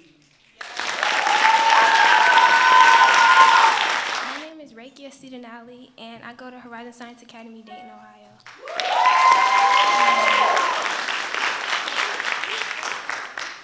My poem is called Honeybee. I wept and wept throughout the day, awaiting your arrival to pave the way, for you to break through the door and assure me it's fine. There's hurt no more. Tears flow endlessly on that day, longing for you to carry me away, to a home I believed I could reclaim, hoping for love and shelter, not the same. But the arms weren't there, the warmth gone, emptiness filled me, everything withdrawn. Once familiar faces now distant and cold, leaving me feeling broken, untold. Lost and hollow, a part of me fades, as if everything I had known now evades. Uncertain if I can return to what was before, each step to the door met with a metaphor. A honeybee beckoning, a tempting call, leading me onward yet I stall. For its final step means countless more, caught in its allure, longing for more. Perhaps giving up on the door is wise, yet the honeybee's charm never dies. Unable to leave it behind, I'm tethered to its whims forever weathered. That's it.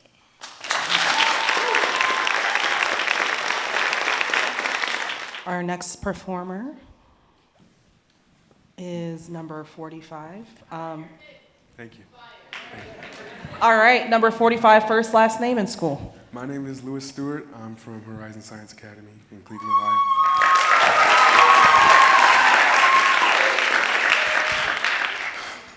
An author for my life. If I wrote my life, I'd make the grass greener. Big trees with small leaves that can't leave. The ashes, the habit beings that can't breathe. Violent deeds and cruelty that's unseen. See, if I wrote my life, these things would never be, right? Or would it be the sight of this sight that brings light? Or does the day precede night?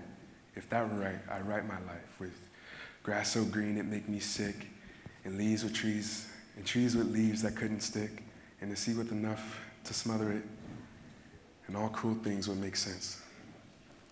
I wish I wrote my life, because I make the meek strong, and our egos wouldn't be flawed, no king would be pawned, and all fear would be God. If I wrote my life, we wouldn't weaponize our faith or villainize our hate or scrutinize the gaze. Instead, we would analyze our ways and realize we do write our life with grass green enough that our trees can feel the love of their leaves that leave for months and the sea that breathes for victims of his cruelties. If I wrote my life.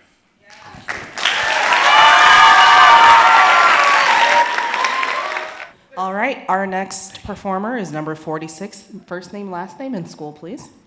My name is Mohammed. I go to Horizon Science Academy, Columbus. And I'm performing Pay Attention. All right. Pay attention. Look into their eyes. Can you see them? The faint blood vessels? How much sleep did they get, do you think? Look at their lips. The subtle gloss, they look pinker than usual. Have they been licking them impulsively? Maybe they're nervous. Look back at their eyes, they're talking to you. Where are they looking? It's definitely not your eyes. Your forehead, maybe? No. Your hair? No. Your lips? No. Your chin? No. Your ears? They're looking around so fast you can't keep up. Pay attention. No. Your eyes, look close. Look at their hair. They must have spent so much time taking care of it. But look close, there's some white lint in there from their pillow or their hoodie maybe. Look at how their neck moves from their tongue shifting in their mouth as they speak. They're still looking at your forehead. You wonder if they can tell that you're looking at their hands right now. They're kind of thin. You didn't expect it. For some reason you expected them to be kind of wide like yours, but they're not. Their posture is so perfect. You wonder if they think about it self-consciously or if they're just one of those people that hate slouching. Similar to you actually, maybe you got it from them. They're so carefree, so happy. Look how they talk like nobody's watching them.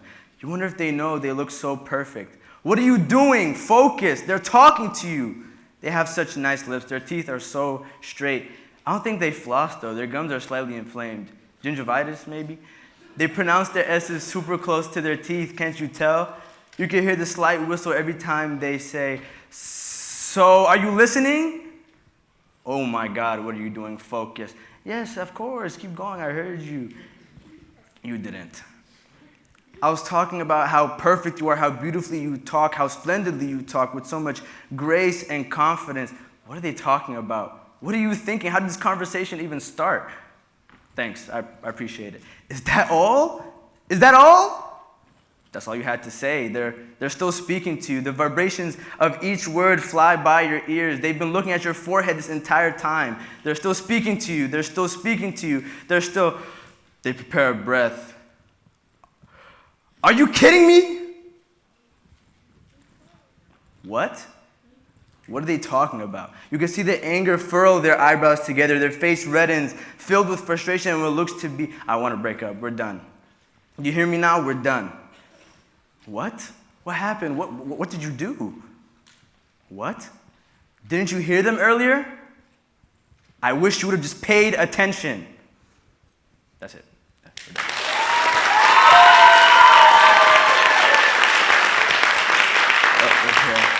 Our next performer is number 47.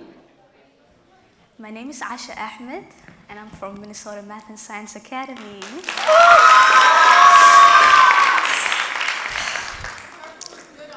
Oh, thank you.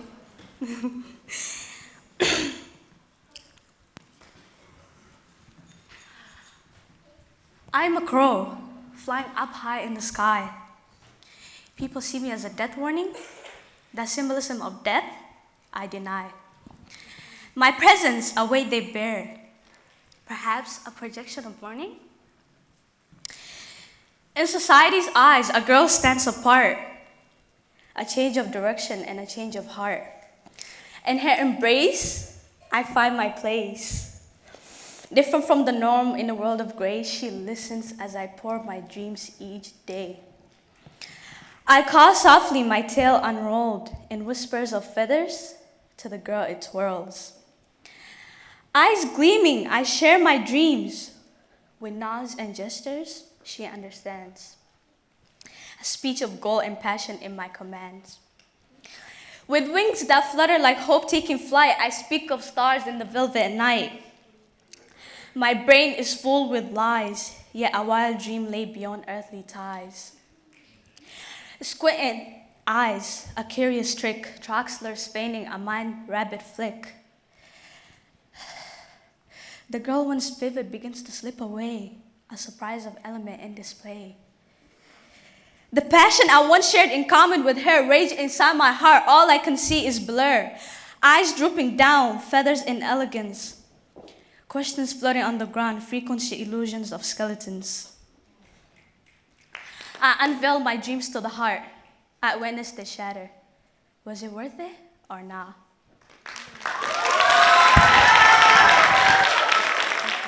My name is Oprah Momo. I go to Chicago Math and Science Academy.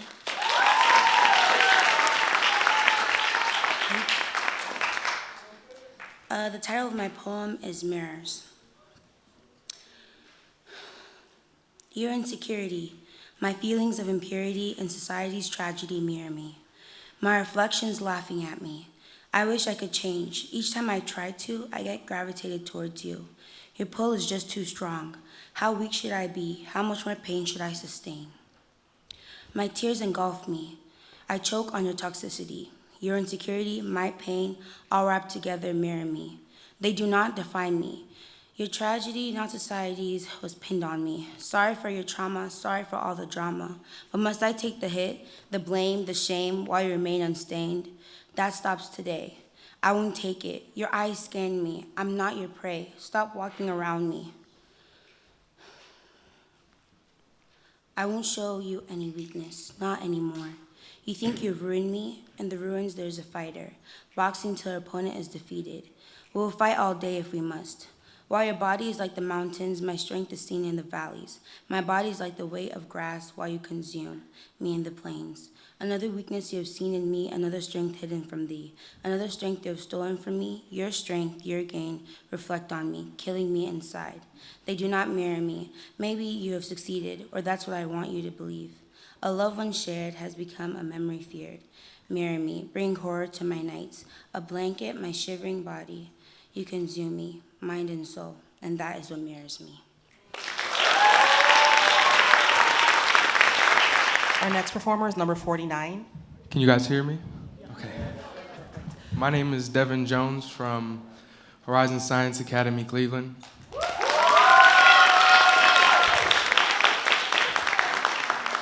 And my poem is called Nobody Knows.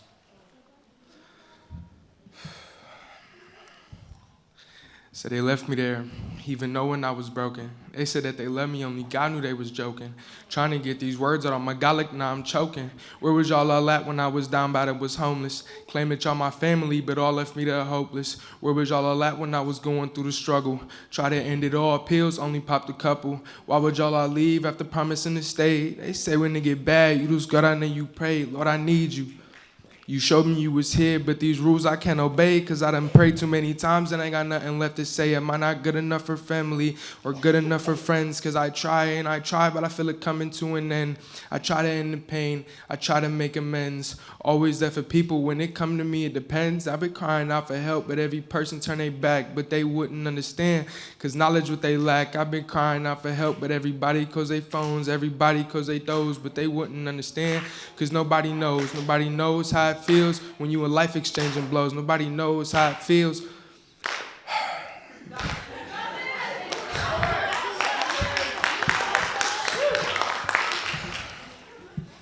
Nobody knows how it feels when you in life exchanging blows. Nobody knows how it feels when you brought down to the flow. Nobody knows how it feels when you kicking at the door. Nobody knows how it feels when your body giving up and you can't do this shit no more. Nobody knows how it feels to go through all this pain. Nobody knows how it feels when you try your hardest and your outcome is the same. Nobody knows how it feels when your own fam don't know your name. Nobody knows how it feels when you going through the struggle, when you still taking the blame. My life was going good, then it just crashed down in the flames. One day y'all understand that y'all needed me, cause right now I'm done trying for whatever y'all call family. I'm done playing with the cards that God done handed me. I'm just gonna listen to myself, no more demanding me. And y'all gonna be surprised when I see the man that I could be.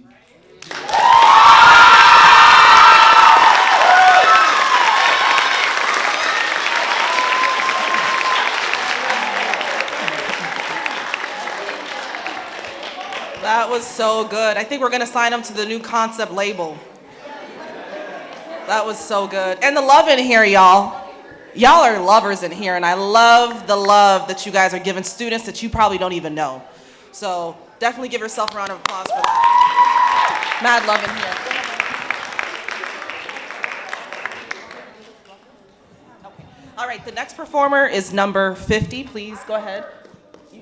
My name is Aisha A, and I go to HSAT.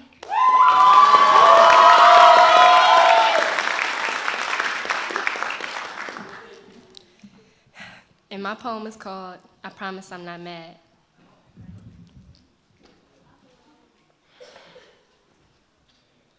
I promise I'm not mad. It's just the expression on my face. If I smile more, would it make you feel safe? Baby, I promise I'm not mad. I'm just tired of watering dead flowers expecting growth and change. Your roots are pulling me down and I'm trying to escape the pain. I promise I'm not mad. It's just that, you know I water you more than I water myself.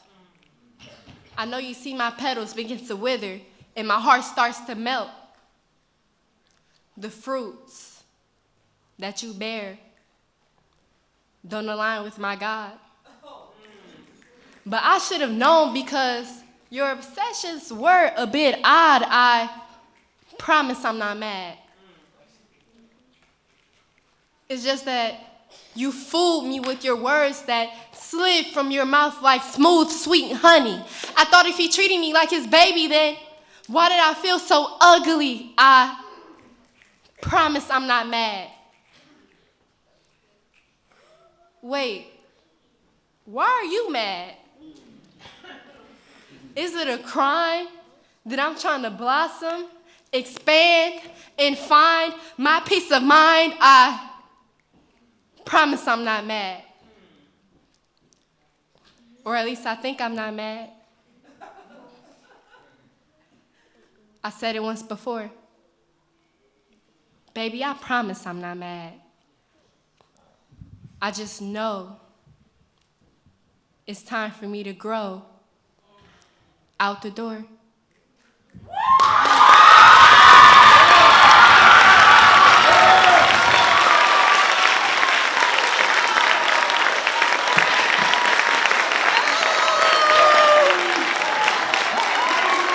She knew she ate, y'all. She knew she ate. I promise I'm not what? I love it, I love it. All right. All right, our next performer is number 51. Please state your first name, last name, and school. Hi, my name is Kia Tura, and I'm from Chicago Math and Science Academy. And my poem is called Ever Changing. In the warm embrace of youth, a shy child I stood, innocent and wondering, you've changed. Isn't that what I was supposed to do? As I grew older, my wings, they bloom. Every day I grew into myself, the best me or you the both of us ever knew. It's been 4 years. You've expected me to be the same? I grew. From the way I tied my shoes, I'm as good as new. A metamorphosis shedding its cocoon's chain, whispers of adolescence, echoes of the past. She was old news, but now old news is the new muse. Yet, in the mirror, a reflection transformed, a resilient spirit, wondering and warmed. I won't guarantee in a couple years, maybe 2, I won't be the same who or you. From innocence to wisdom, ever changing, it's the new me or you. Thank you.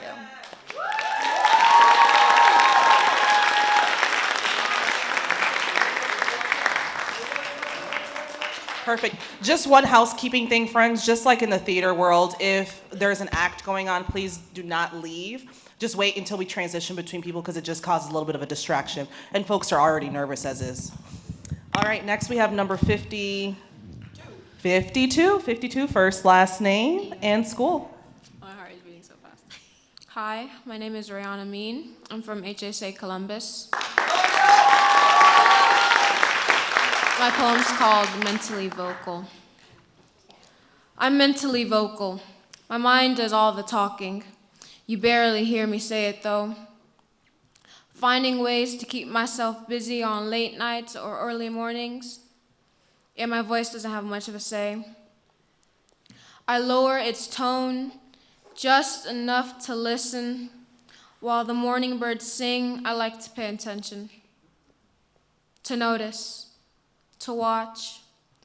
As grass dances with the wind, as sunlight interlocks hands with the branches of a tree, a public display of affection, a slow dance, a moment of intimacy. My mind fills itself with all these possibilities, yet nothing really matters.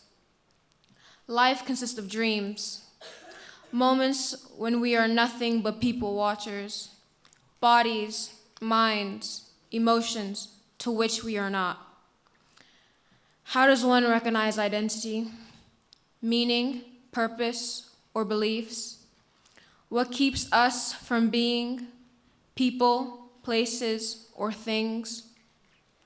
Be still. You find yourself contributing to a life where change is inevitable. Take time, get to know yourself. Time holds its limitations. Stretching itself thin, a clock with 2 hands cannot sustain a life of unexplored change. I still find myself a stranger. Who I might be or what is so important about me. Meaning is something that is meant to be constructed, negotiated, and expressed to your liking. I am expressed to my liking. I am my favorite books. I am my tears from sad films. I am a bird on a Saturday morning singing between horizons. A baker mixing hope and uncertainty. I am a filmmaker, a photographer. I still think to pay attention, remaining hushful to the subtleness. I am what I make myself to be. I am the growth that has welcomed love into my life. And I will slow down to admire what I am and what I will become. Thank you.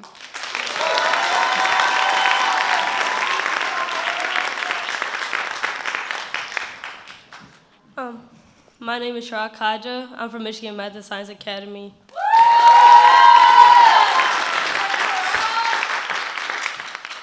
My poem is called Dreams. What am I? I could be anything or anyone. I could come in any form. I think I'm a person with dreams. What are dreams? Dreams make someone happy, sometimes sad.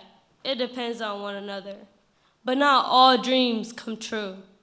A dream is a wish or a desire. It could be unrealistic or a future achievement that someone strives for. I speak as a person that has dreams. I dream. I dream to become something great in my life. I dream of a future achievement that I worked hard for.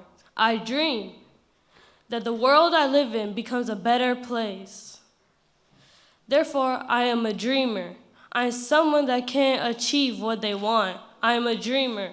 The more I try to reach for it, the more farther it goes. The more farther it goes, the more I dream about it. The more I dream about it, the more I want to accomplish it. The more I want to accomplish it, and the more stress falls upon me. I think I'm in stress. I feel it inside of me. I feel it taking over me. It's a feeling not only I feel, but everyone feels. I can't think of anything when I'm in stress. I am sick of this world. I feel as if I'm dying inside. My dreams are killing me. My dreams are vanishing slowly. There's still a long way to go, a long way to accomplish my dreams. My emotions are connected to my dreams. My dreams affect my emotions. When I dream, I believe I can accomplish it.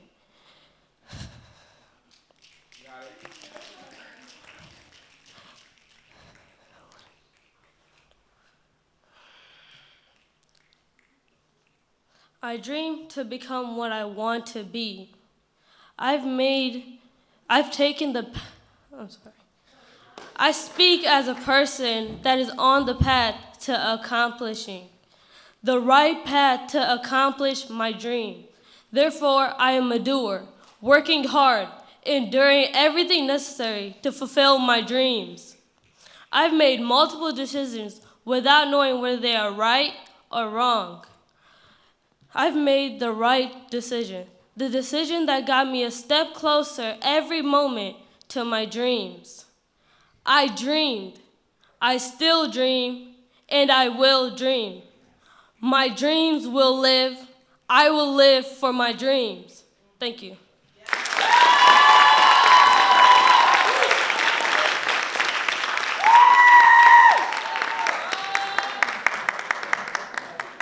All right, our next performer is number 54. Please state your first, last name, and your school. Hey guys, my name is Confidence Wachiku. I'm from Chicago Math and Science Academy.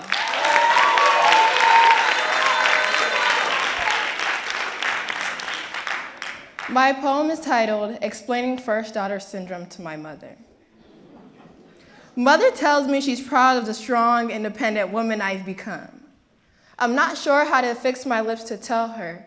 This woman standing before her has been here since the tender age of 10. So instead, I say thank you. Mother often applauds my maturity, forgetting that birth order starved me of my childhood. She says, "You'll make an amazing mother one day, Mom. This body of mine has nurtured more beings than my womb will ever bear. This is no longer a motherly trait, Mom, it's an impulse. You can say I was born an adult, and I understand that sometimes it wasn't your fault, but I do often wonder what it would feel like to grow up with a mother instead of alongside one. I know your shoulders have carried a ton, but mine carry just enough to keep you moving on. I've always given more than I've ever had, my practicality of my existence, borrowing your burden so you didn't have to have it that bad. Symptoms of first daughter syndrome consist of saving everyone else knowing there's no one to save you, an unhealthy addiction to overachieving, being chronically hyper-independent and mildly depressed. I know my mother tried her best, and it kills me to say this, but sometimes your best wasn't enough. But if that means I'm the experimental child so my siblings get the best of you, then I forgive without an apology because I know that you experienced first daughter syndrome too.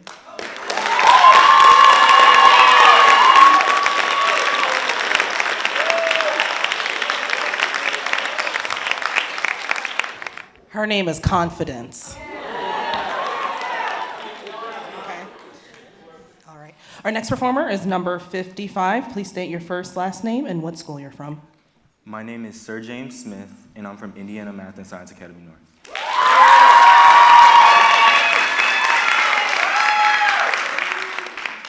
My poem doesn't have a name. Hair, hair, hair. All my life, my hair has been troubling. Everywhere I go, always wondering why it's so badly to the point it makes my head start rumbling, even while I'm snuggling. Hair, hair, hair. People always touching my hair thinking it's theirs. Well, I don't like that, but nobody really cares. Always alone at home by myself saying prayers. Always thinking of the times people weren't fair. Hair, hair, hair. Everyone always sees my hair in front of my face, but I keep it there for a reason that can't be explained. I don't like seeing the true world because of a trace, that I might always be something unnamed. Hair, hair, hair.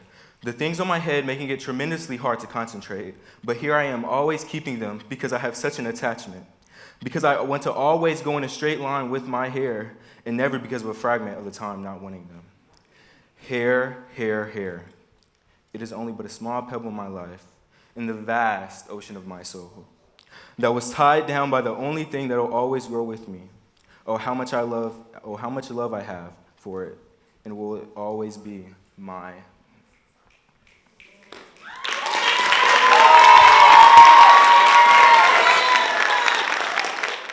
All right, number 57, please state your first, last name, and what school you're from.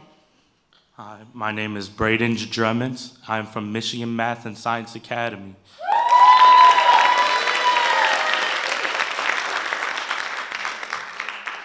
My poem is called Think of Him. Think if you can, the emotions of a man. Emotions avoid him like shifting sand. A man lost in a world devoid of emotion, seeking to rediscover his heart's devotion. Once his heart danced with joy and pain, laughter and tears, a vibrant terrain. But life's trials took their toll, leaving him numb, an empty vessel of a soul. He wanders through days, disconnected, detached, yearning to awaken emotions, to feel a match. He stares at the world, a mere spectator, longing to be a part of life's grand theater. In vibrant sunsets, he sees only fading light. No longer does it ignite his spirit, ignite his fight. He listens to music, but it fails to stir his soul. Its melodies once magical, now just a shrill toll. He tries to smile, but it feels hollow, alone. The joy he once knew, he cannot condone. Love's tender touch now feels like a distant dream, a faded memory submerged in life's turbulent stream. He walks through gardens where flowers bloom, but their enchanting scents return no heartwarming fume. The gentle breeze caresses his face in vain. Lost in a labyrinth of indifference, he remains. But deep within his being, a spark ignites, a whisper of hope, a hint of light. He wants to reconnect, to feel joy once more, to unlock the emotions he thought were blocked from his core. With each passing day, he uncovers a trace, a spark of feeling like delicate lace. He takes a deep breath, opens his weary heart to explore a landscape long hidden, awaiting a fresh start. He allows himself to laugh, to weep, to embrace love's embrace, to gently seep into the depths of his being where emotions reside, breaking free from the chains that held him inside.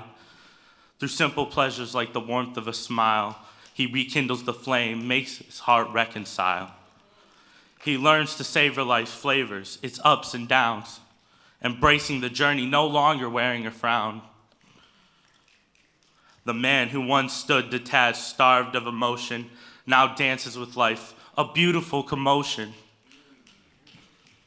For he's found the key, the pathway to his heart, learning to feel again, a newfound priceless art. And now he knows his emotions define his existence, no longer just an observer, but an active presence. For in feeling, he discovers his true essence, a beautiful tapestry wove with love's luminescence.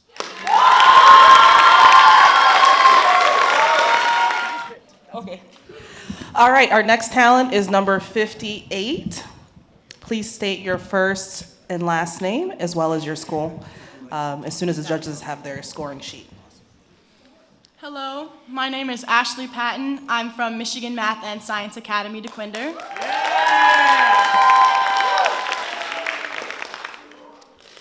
And this is my poem, The Future of This Generation.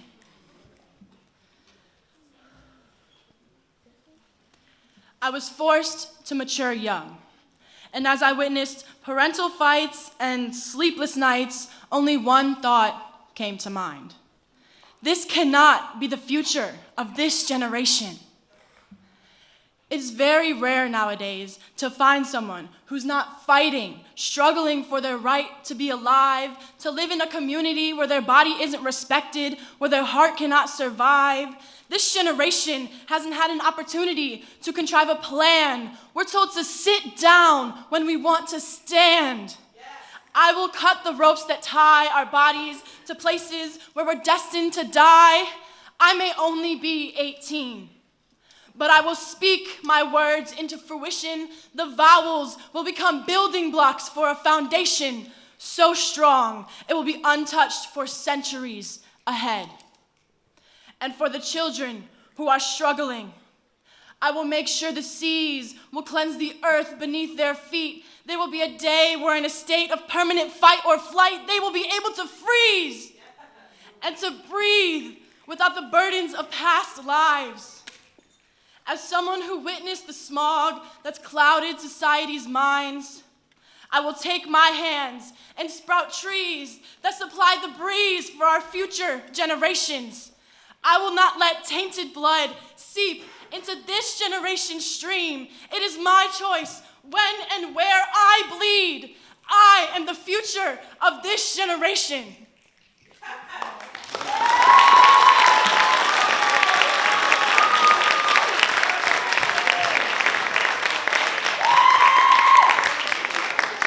All right, number 60. We are, state your first, last name, and school. Okay. Take it away.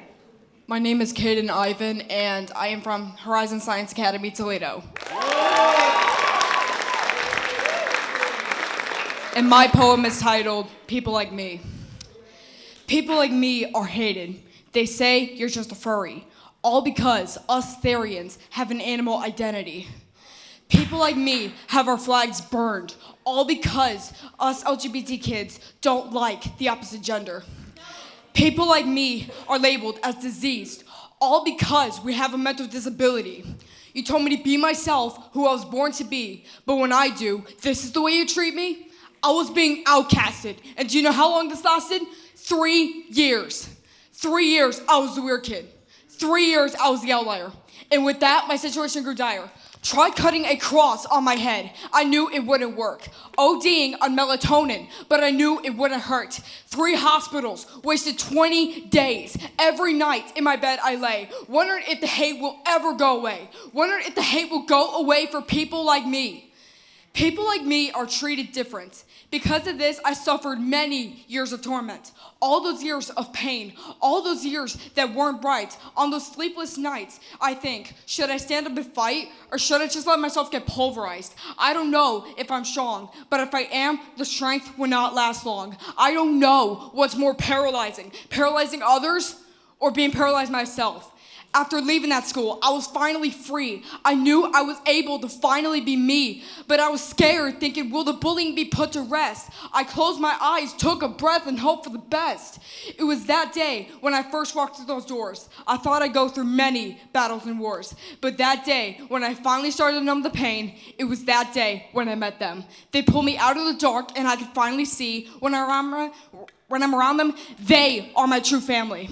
When I met my friends, I thought this friendship wouldn't last. Now people like me aren't treated like an outcast. People like me get bullied as a whole because of all the things that we cannot control. Now I'll take my old self and say rest in peace. Now things are getting better for people like me.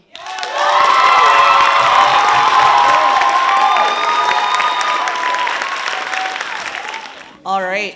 Our next talent is number 61. Please state your first, last name, and your school. Friends, if we could just keep it down. I know we're really excited about our friends, but I want her and everyone to be able to get into their zone. Go ahead, take it away. My name is Brianna Frazier, and I go to HSA Southwest. I'm just a girl who comes from a broken family, a girl whose mind never rests, a girl who strives to be her best, to make her parents proud, but she's too focused on not fitting in with the crowd. The constant thoughts and pain she feels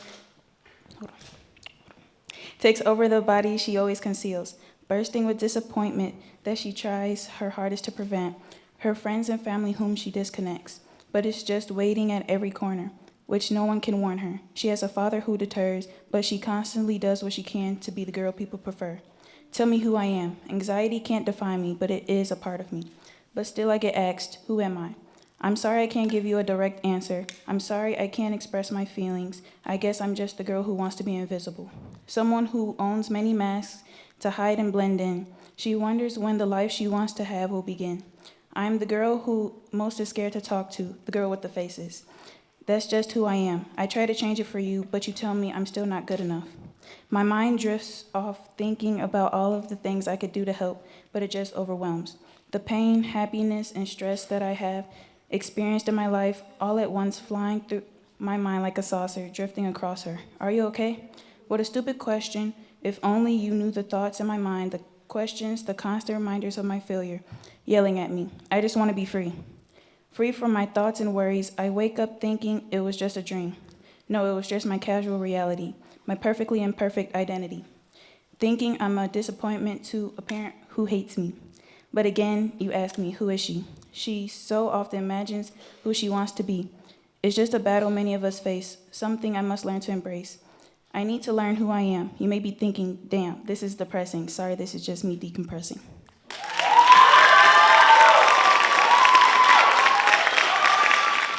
All right, our next performer is number 62. Please state your first, last name, and your school. Hi, I'm Lanya Rose. I go to HSA Southwest Chicago.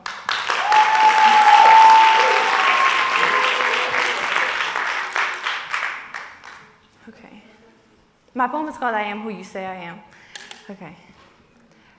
I am who you say I am. Who do you want me to lie to? I am a liar only for you. Say the word and I'll erase them. I am the B-average student who was always known for being in the halls. The halls were full of nothing but quiet when the class became too much. I was a classmate known for being hot and cold. I'm sorry for not wanting to talk 24/7. Who do you want me to be? I am who you say I am. I am a mean teenager who never listens to you when you say you're gonna find out one day. I'm tired of trying. I'd always end up finding out, but I won't be listening anytime soon. I'm the daughter who talks back when she feels disrespected. You're not gonna yell in my face and then expect me to listen quietly. If you put your hands up, so will I. Now we both look stupid. I'm the sister who yells at her siblings when I feel unheard. I promise you I can be louder. I am who you say I am. Who do you want me to be?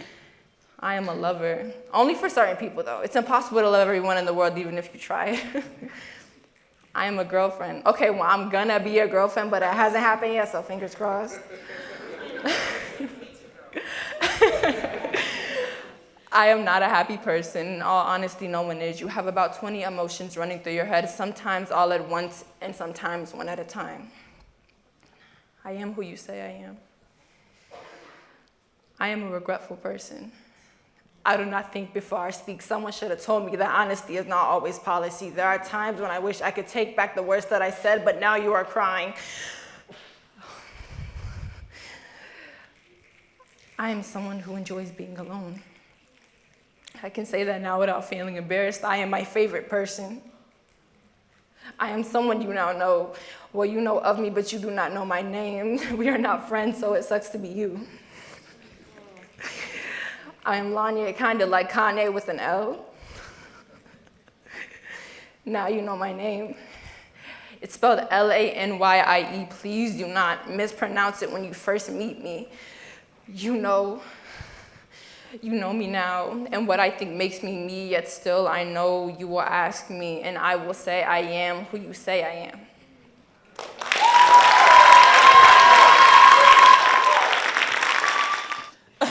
All right, wonderful. First, last name in school, and take it away. My name is Aleda Salazar Johnson, and I'm from Horizon Science Academy, Southwest Chicago.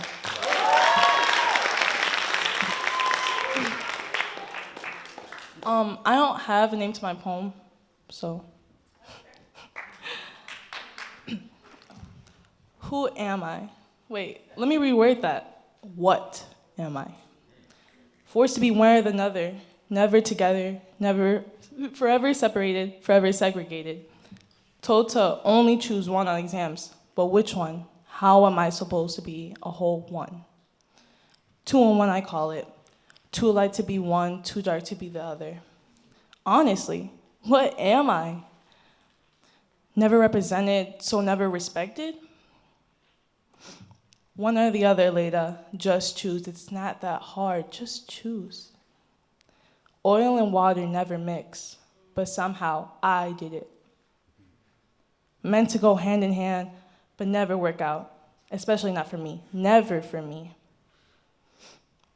But you're only half. Is that supposed to put me down? Am I supposed to get down to you and bow? Do you want a medal for telling me something I know, something that visibly shows? Identity isn't made for you to know. It's made for you to discover. But what if you can't find who you are? What if there's none of your kind? What if there's no one to trust or find? Now you're all alone because you don't know who or what is home. You can't understand why, and you'll never know, for all this seems to be a show. What to be, but not who to be. Okay, 64. All right. We are going to just name your first, last name, and what school you're from, and then take it away. Hi, my name is Daisy Godinez, and I'm from Horizon Science Academy, Southwest from Chicago.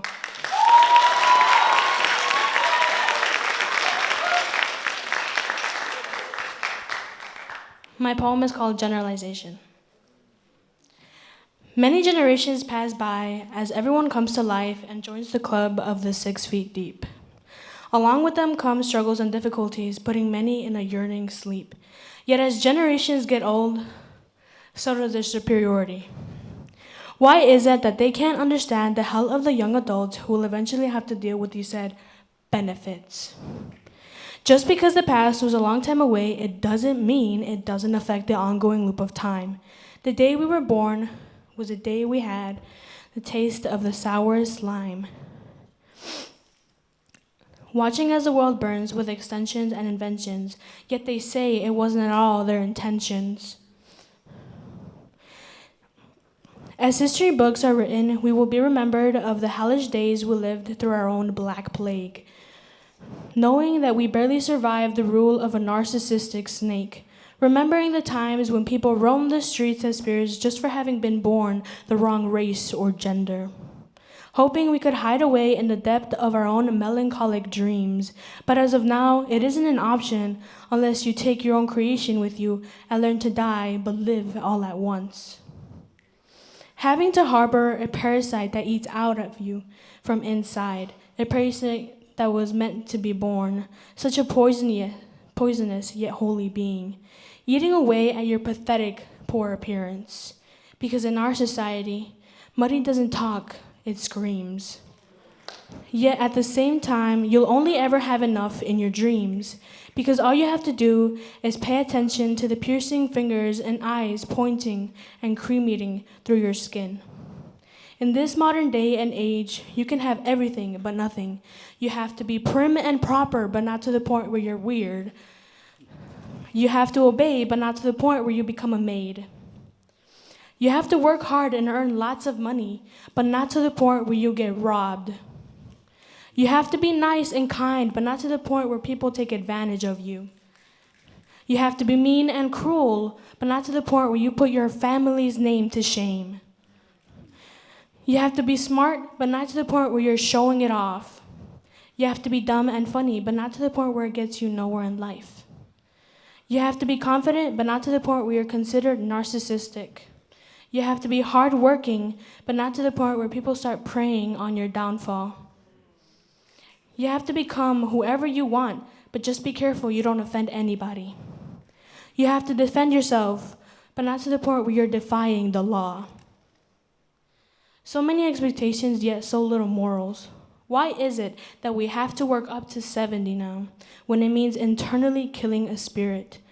Back when people would be able to get a full course meal with 25 cents, but now $1 billion company paying society $1 an hour isn't enough to keep us nutritious. Whispers and accusations always whirling around Generation Z like a tornado, claiming that this generation is the demise of human society.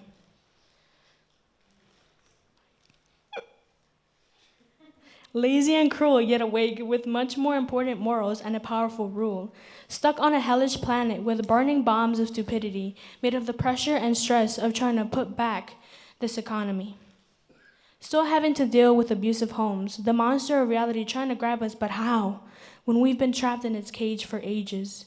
The story of Gen Z flaming and stabbing each of the pages. History is being created. History is everywhere. History is the future and the past. History will be Generation Z. Knowing as the most ignorant and obnoxious, too close to the stars to the point where we shall become one ourselves.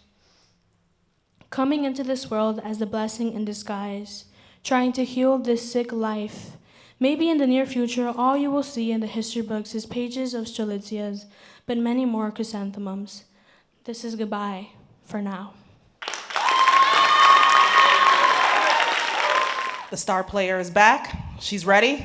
Let's give her a round of applause. Number 59. Send her some loving vibrations, okay? 59, please state your first, last name, and your school. My name is Tasnima Mustafa, and I'm from Minnesota Math and Science Academy.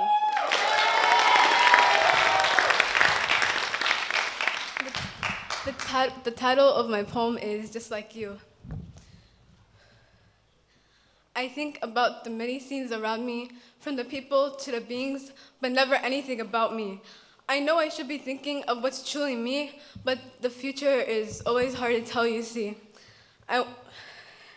From the circles of life to what it means, I think I know what I am. But to think the way I want to be and who I truly am, although do people even care about that? I want to tell the world I'm here, but that never works out.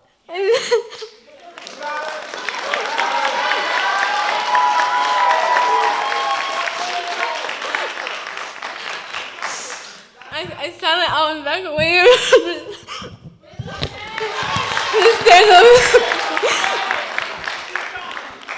And even from the innocence there I say, I can't say what I think, I can't say what I am. But I will think the way you want and speak the way you want.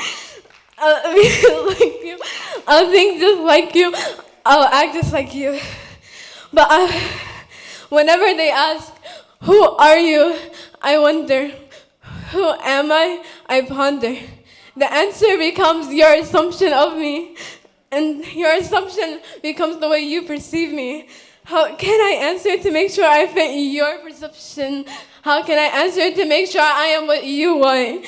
Just tell me, I'll listen. Tell me, I'll follow.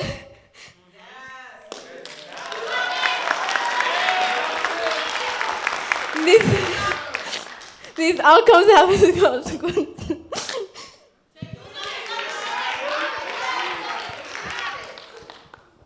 These outcomes have its consequences. How will they react when they find the true you? Of course, they'll feel like they've been lied to. Perhaps they'll be confused. Have you always been like this? I've wondered the exact same thing too, until I realized it too late. I found myself in epiphany. I will say what I want once I know you. I think what I want once I see you. I am what I want thanks to you. I'll be the me I've always wanted to be, even from the foul stares, even from the innocent eyes that I've mentioned from up there. I've changed my mind, I've changed it all. After the realization hit upon, I'll be true even to you, although I can still hide it all. I don't want to be just like you, so thank you for revealing it all. I am my own and not like you. From birth till death, I thank thee.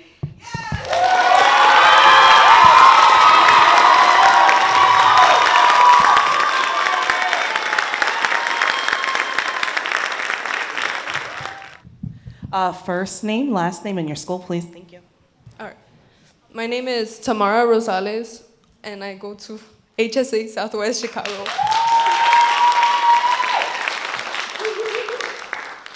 My poem's name is Just to Be. And, okay, yeah.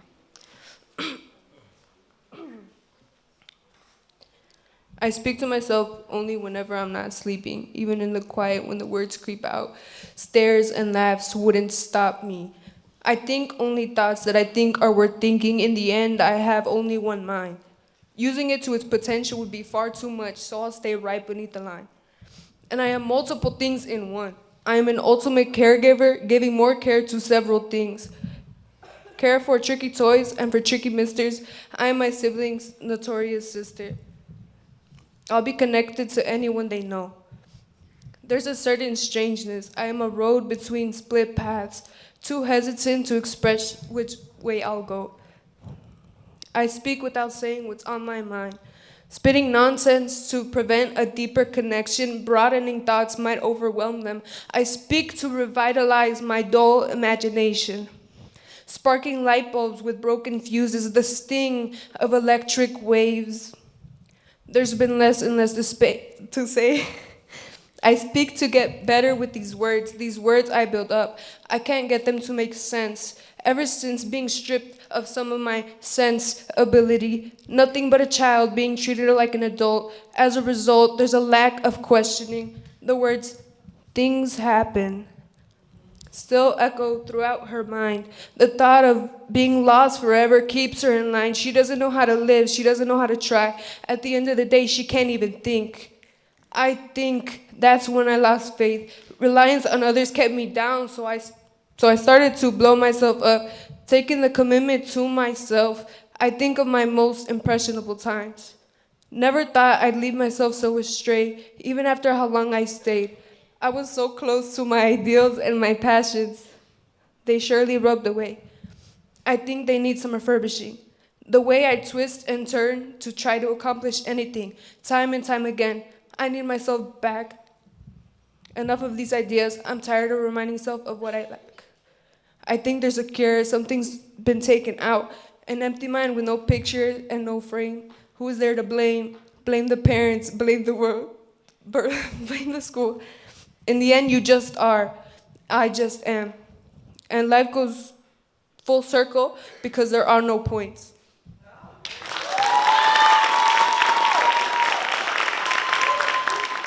My name is Barbara Starks. I go to Indiana Math and Science North.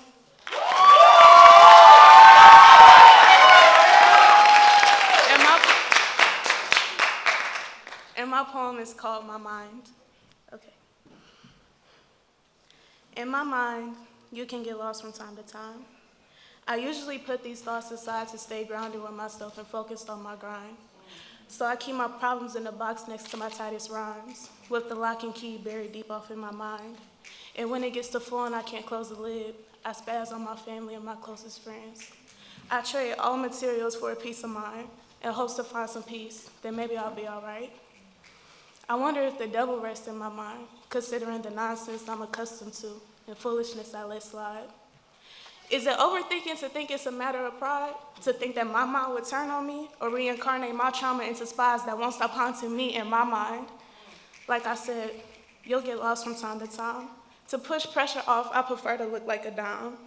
This emotional wreck in disguise to remind people whatever it is, she'll be fine. I handle what comes my way. All that but the disturbance that stays in my mind. Maybe this is just a timeline for me to look back at when I'm in my prime time. I wonder if these thoughts, like this feeling, is it supposed to be a part of my life? To put on a front as if everything is all right, but in reality, my mind is on strike. It's like my flesh and conscience continue to fight to decipher my rights and wrongs in this ongoing life. This can't be the price.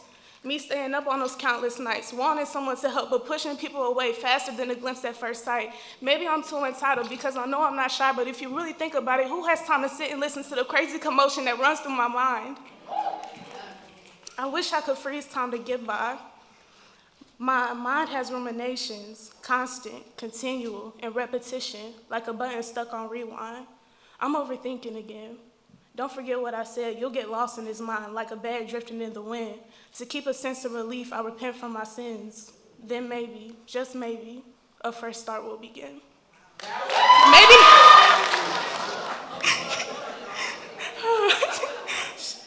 Maybe not now, but when my mind is clear, I'll have a season where I can win and think straight with no fear. Where the records in my brain stops to spin, so my mouth can speak these thoughts. Then I'll feel tranquility within my mind. That's it. 67, Anwar Ali. Go ahead. First, last name in school. Damn, this is what y'all were seeing when y'all came up here? Damn, this is a lot. All right. Hi, guys. Assalamu alaikum. My name is Anwar Ali. Oh, sorry, I can start a little bit? Okay. Hi, guys. Assalamu alaikum. My name is Anwar Ali, and I'm from Aiz A, Horizon Science Academy, Columbus.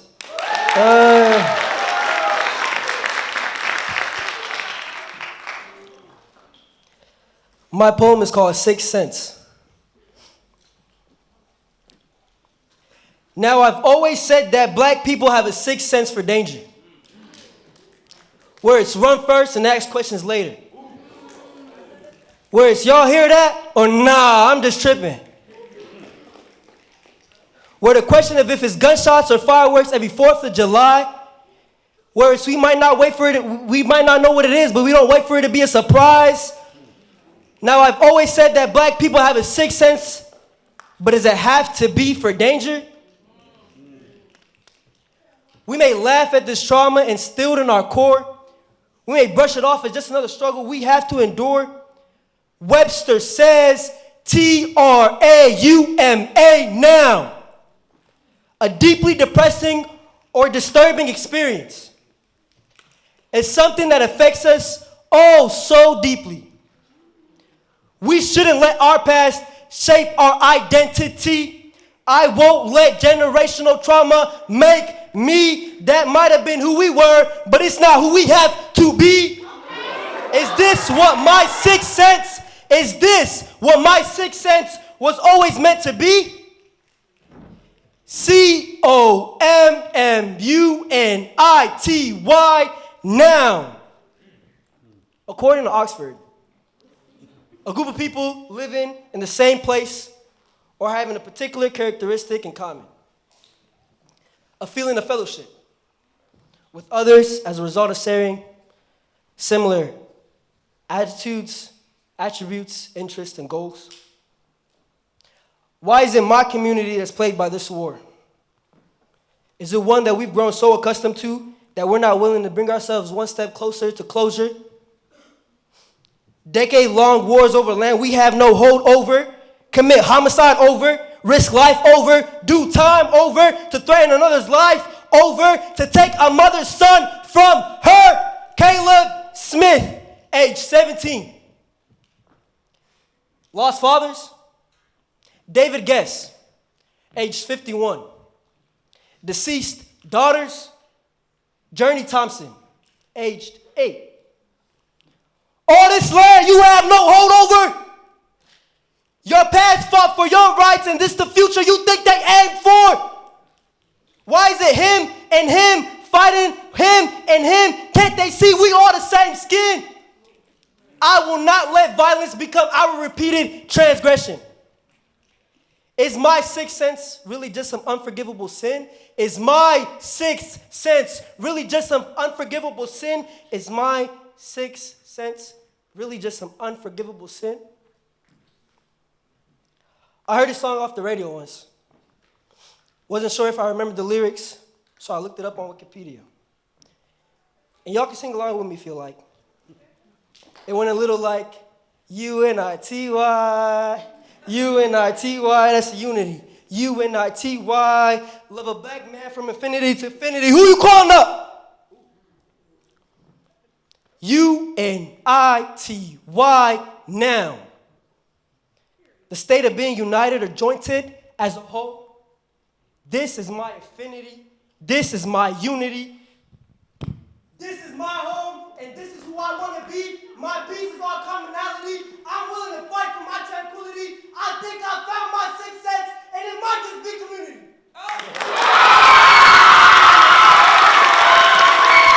So I think he just won Most Popular Kid award.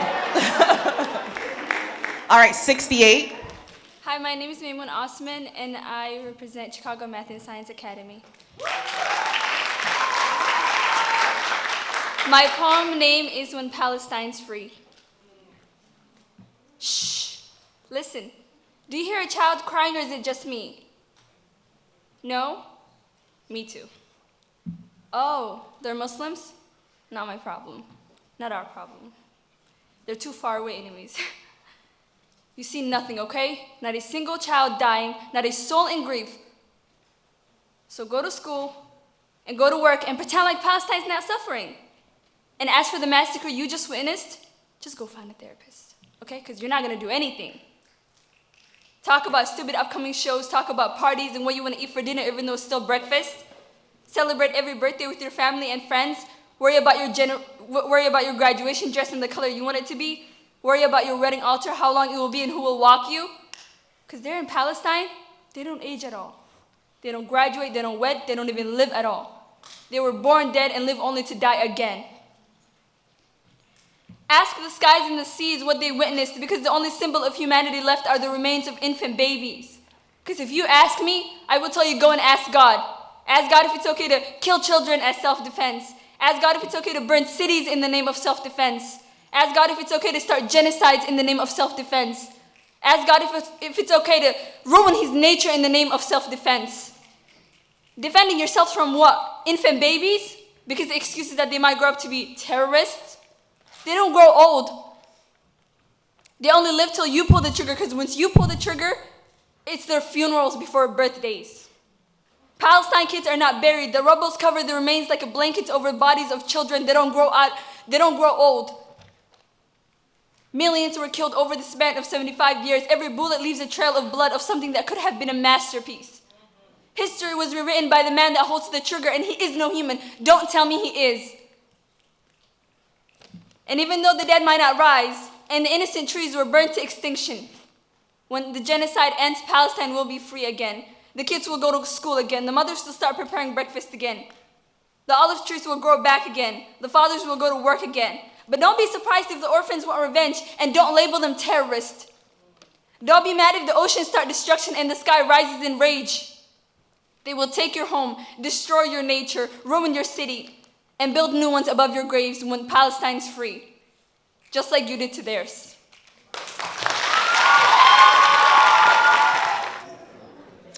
All right, teams, if you guys can all introduce. All right, let's turn our voices off, friends. Teams, if you guys can just introduce your names and what school you're from. Group 101. My name is Oprah Momo. I go to Chicago Math and Science Academy. My name is Moriam Lawal. I also attend the Chicago Math and Science Academy. My name is Kia Tura, and I also attend Chicago Math and Science Academy.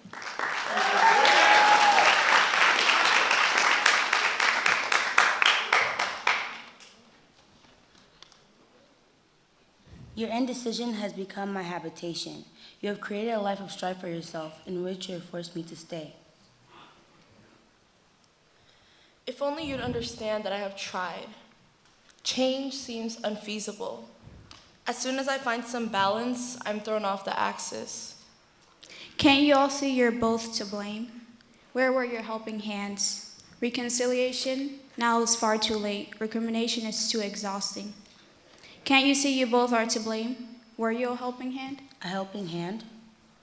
Friends are meant to uplift each other, not watch them fall or stand tall amid their problems. You've become a stumbling block. How could I intervene? There was no way of interceding. Help was far from her. A friend knows the truth. I will not be blamed for the lack of it too. You must lie in the bed you have created for yourself. Can't you see that the stars you are facing could have been avoided? But filled with the lack of emotion you stayed, wallowed away. If I must scream, I will say, I can't be blamed. Never for once have I stood tall. Couldn't you see? I was there. I saw your struggle. The taste of sorrow was near me, but turned away. That was the chance you were given, yet you turned it away. I can't pity you, for I am not to blame. I knew you would say that. Your inability to care, to accept your wrong, but you must see that I'm this way because of your indifference. You watched me drown, struggled to stay afloat till I eventually got carried away by the waves. My love of life was swept away. The impact left scars stronger than pain. My lungs burned, begging for respite. My hands stretched, reaching out to you, but you stood and watched, ruining any chance you had at redemption. Aren't you one to blame? You are still to blame. Can't you all see? You were trapped, no way to escape, a wall of fire around you. In the midst of the flame, you accepted your fate, no will to escape. But there's always a decision to be made, who will survive and who won't. Can't you see your reflection? In greed we deceive. We decorate one another with accusations. Deceit in the air, indifference everywhere. Sacrifices to be made. We can only progress if we reconcile. Our pride aside, we rise. Thank you.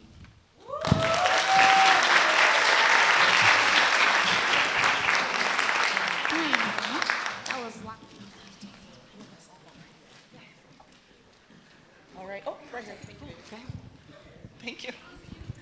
All right. 102. I'm Anwar Ali. I'm Mohammed. I'm Rayyan Amin. And we're from Horizon Science Academy, Columbus.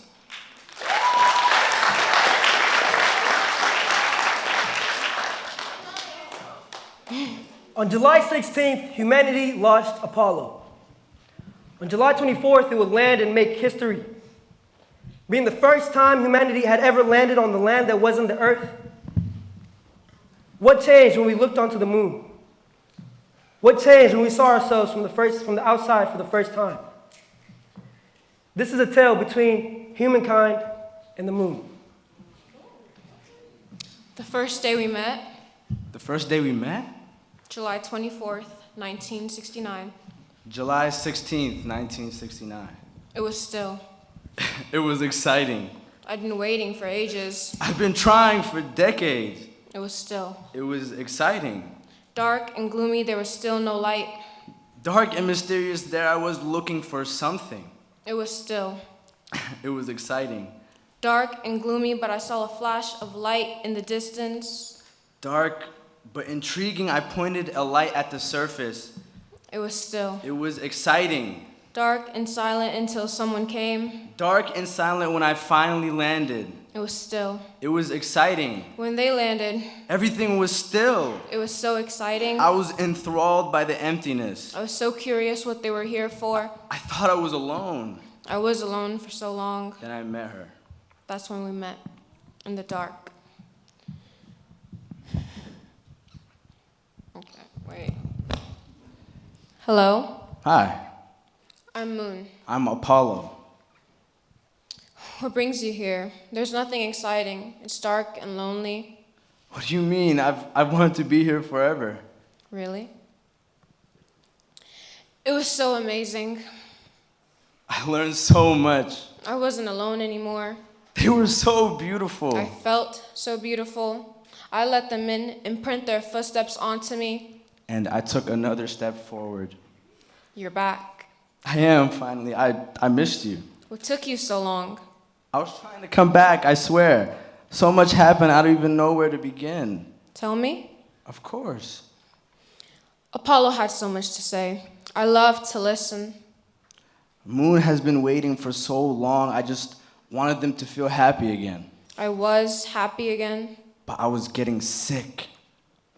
Where have you been? I've been waiting for you.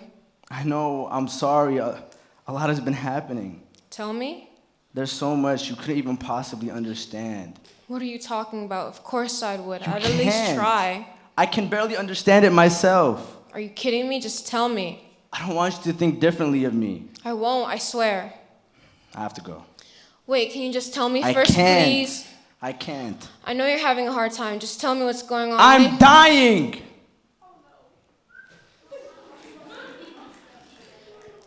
When will I see you again? I'm sorry, Moon. When will I see you again? I'm sorry, Moon. I can still teach you things. Please I'm stay. sorry, Moon. Please stay. I'm sorry. I can't be alone again. Please don't leave. I won't. Just wait for me a little while longer, please. I waited and waited for the 7th. I would never come back. And in the end, she yearned for Apollo just as Icarus did the sun. Moon has been watching and observing ever since.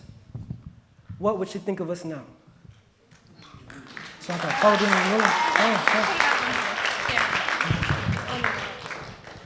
Sorry, guys.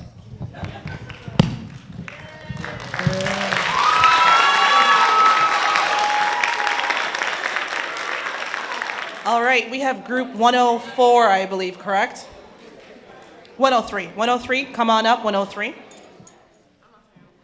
All right, ladies, if you can just state your first and last name and what school you're from. My name is Melina Rivera. My name is Alexis Plaza.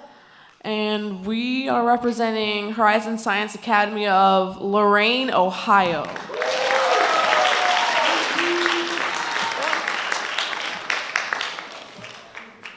Have you ever felt success was so close you could almost taste it? The journey to success is often a winding path filled with challenges, uncertainties, and perseverance. It's like embarking on a thrilling roller coaster ride. You start by identifying your passions and setting big, audacious goals, and then you buckle up for the twists and turns that lies ahead.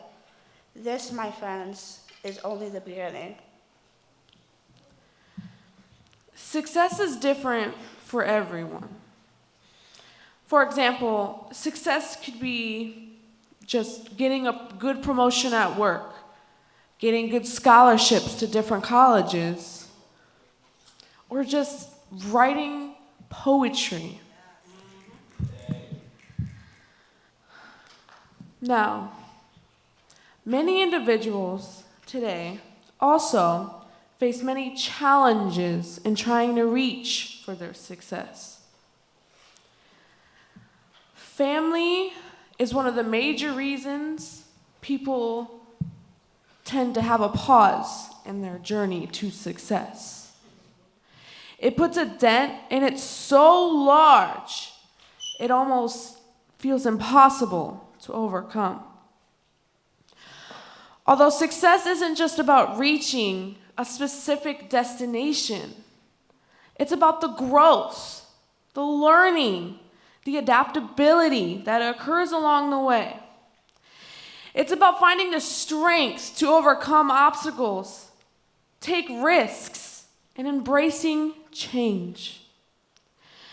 This generation has its greatest viewpoints for their future. But when there are too many obstacles in their way, such as anxiety, lack of focus, fear, they tend to give it all up. The key to success is believing in ourselves and having a positive mindset and not letting our fear of failure consume us. When we start pushing ourselves and start thinking in a positive mindset, we can achieve anything we set our minds to. There will always be challenges along the way, and we might feel like our hopes and dreams are too far away to achieve. The challenges will be temporary as they don't reflect our self-worth and what we are capable of. Rather, it's a reflection that our imperfections don't define us, but they make us better, stronger, and smarter. So if there's anything that we leave you here with today, is that success is within every single one of you, but it's up to you to unlock it. Thank you.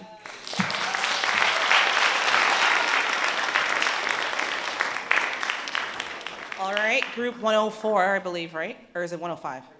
105, come on down, sweethearts. Ladies, if you can just introduce your first, last name, and your school, and take it away. Hi, guys. My name is Nalea Madrid. I'm Madison Carpenter. And we're representing Horizon Science Academy of Toledo. Ready? You have to say the name of the poem. Oh. Misogyny. We say that together. Oh, yeah. 3, 2, 1. Misogyny. The hatred and prejudice towards women. Men enjoy to feign and play a big game of pretend and force us to look up at them, grateful for all they've given us. As if they don't be robbing us of everything they've been claiming to give us. Our power, our dignity, our autonomy, our happiness, and our rights. Every single day, men make it a fight to stay alive, a fight to walk down the street alone, a fight to go into a store alone, a fight to go into our own backyards alone. Everyone has felt the judgment, ridicule, creepy eyes and hands reaching to pull a piece of your stolen body. No man will ever notice or feel this, but every woman knows. No man will know how it is to walk around feeling like a piece of candy, waiting for someone to unwrap, chew, and use. No man will know how it feels to be called fast when no one ever took the time to ask. No man will know how it feels to be at a lower status of humans when the only difference is what bathroom you use. No man will know what it's like to feel a wound bleed that shouldn't have been inflicted on you in the first place. No man, but every woman, 24 each minute. Misandry is defined as the dislike or prejudice towards men. I disagree. Misandry is better defined as the fear and avoidance of men. Men often point to this as justification. Justification? Justification for the lives ruined and lost? No, because they don't care about that. They use it as justification for revenge. Revenge because they can't get none. They can't get none, so they take some. Before you immature men start coming to us about that not all man stuff, think about what you have done to help. What have you ever done to help a woman not feel the pain that shouldn't have been felt? That ain't right. Okay, all right, sister. I like it. Group number 107. 107, come on up, 107. Yes. All right, ladies, first, last names. Take a deep breath, guys. Get in the zone. We ready? First, last name and school, please, and take it away. My name is Patience Bay, and my name is Kamaria Harrow, and we go to Horizon Science Academy of Toledo.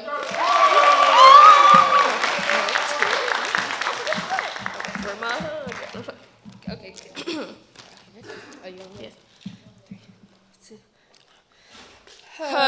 Depression affects how you feel. You don't want to eat a meal. Is this how you want to feel? Let's be for real. Depression can also affect your mood. You eat too much food. Not to be rude, but when you're depressed, you're just not that dude. Being rude is sad, therefore not glad. When you're depressed, you can't express. You feel a mess. It can get bad. Depression is bad. Listen, aren't you tired of people telling you that depression isn't real? Aren't you tired of being misunderstood, told you're no good?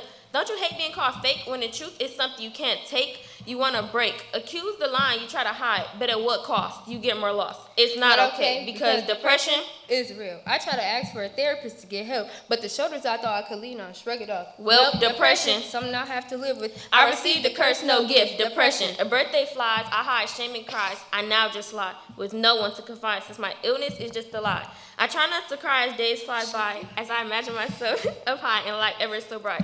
Depression, trapped in a dark void where my feelings are toyed as I'm so paranoid, so anxious. Is it possible to make it past this storm, or will I become one myself? Help. I try to move forward, but I feel so drained, burdened with pain. Help. I try to argue my point. It isn't just a phase stuck in the scary days and confusing maze. Depression. Got the hang of it? Depression. Understand it yet? Depression. Something you don't have yet you're confused. So why do you think I'm amused? You think I just joke, and when in truth just one poke, do you know what you could provoke? Depression. Found a classmates. Depression. Dismissed by family. Depression needs awareness. I may not know how you feel or deal, but depression I know is real and it's hard to heal. No big deal. I feel a weight lifted once it's heavy as steel. A feeling so surreal, I no longer conceal. Acceptance when you finally heal.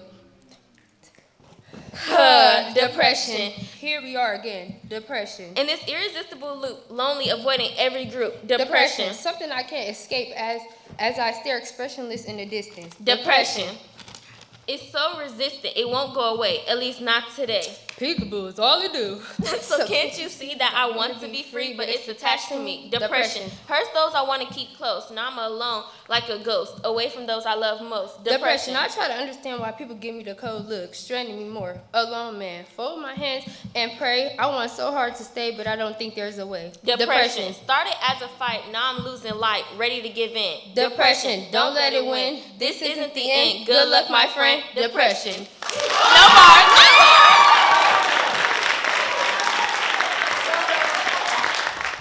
My name is Barbara Starks, and my name is Kylin Johnson, and we represent IMSA North.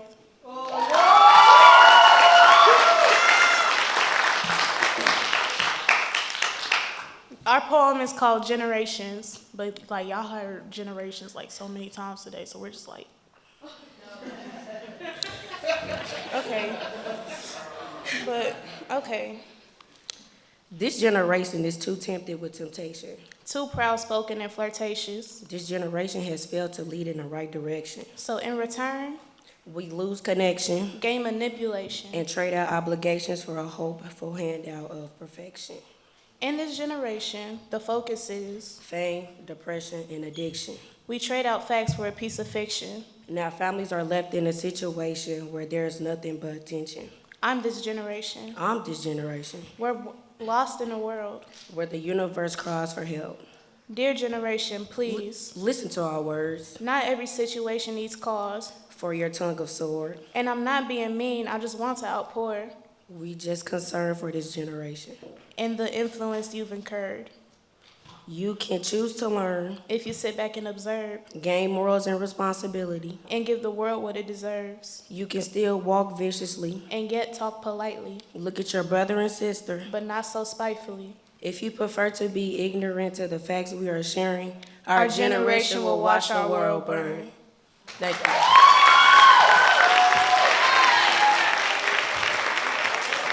All right, group 109, please state your name first and last and what school you're representing, and then take it away. My name is Tyler Rayner. My name is Lauren Adetaro. My name is Zuri Wallace. My name is Corbin Cole. In our school, we go to IMSA North.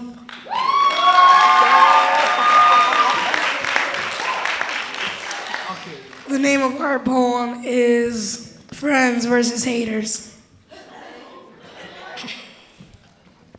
Being a teenager, you go through many things that your parents may not understand. Because you're just a kid. Teachers will say you'll be fine. Because you're just a kid. But the people who understand your situation the most are your true friends. Like me. No, like me. No, I'm your friend. I'll never talk behind your back. I'm not fake, I promise. I'm your friend. But wouldn't you want to be friends with me? You'd be popular in no time. You can trust me, I promise. If you're with me, no one would think to bother you. Why wouldn't you want to be friends with me? I don't know who to choose. I just want friends. Just pick already. It's not that hard. Why can't we all just be friends? No, you need to choose. It is us or them. I'll always be your friend no matter what, even through thick and thin. Is that not enough for you? Don't you see there are wannabes, but we can make you be. Be what? Be popular, be known, be respected, to just be. Be like me. Why do I have to choose? Don't you realize what it takes? You have to choose. So tell me what's real and what's fake. Being happy or being known. But you have to choose, because if you don't, you'll be all alone. I'll always be real to you. Why can't you see this? But they'll create rumors that are not true. But not me. I'll never do that to you.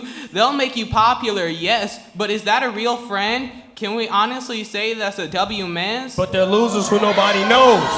No one talks to them. No one walks with them. And no one thinks to them. That's just what it is. Let's just be honest, they got L-Riz.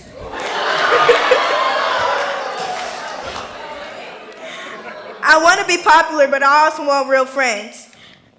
Do you see our struggles? We have to choose. Whether it's real or fake, we have to choose. But think about if this was you. What if you choose the wrong crowd? What happens now? If you hang around with the wrong group, now you're a stereotype. And if they fight, you fight. fight. When they're right, you're right. When they're wrong, you're wrong. And the list goes on and on. So do you see it now? So I ask you, do you feel this way? Do you see the way I feel? No!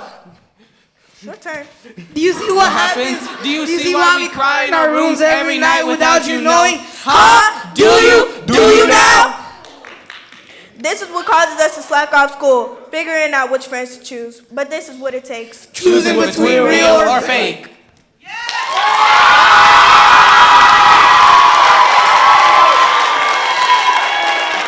Shout out to Miss Jordan!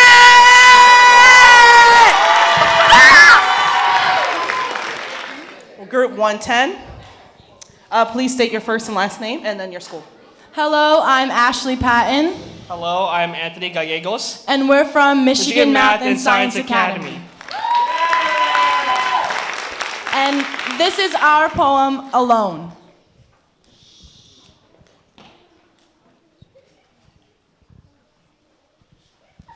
Three, two, one. Alone. I sit as the school bell rings in my ears. The day just started and thoughts have already crossed every spot in my mind. I can't think of a time there wasn't all this grime, and I feel so alone. Every day I am shown like an invisible thread, being stretched thinner and thinner. People walk right past me. I'm like a sinner, like an outcast. I can't last this way. I can't say how I feel. Nothing's real, and I'm just so alone. I sit in a pit of my own despair. No one cares, no one's here. The pain sears as I watch everyone else live their lives. I'm dying inside. I'm alone! No one understands. There's no one person who can help me. My mind isn't healthy. There's no one listening. I'm screaming, help me, hear me, please, someone feel me. Begging for comfort. See me. I'm dying inside.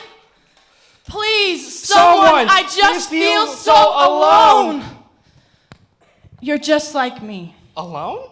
No, not anymore.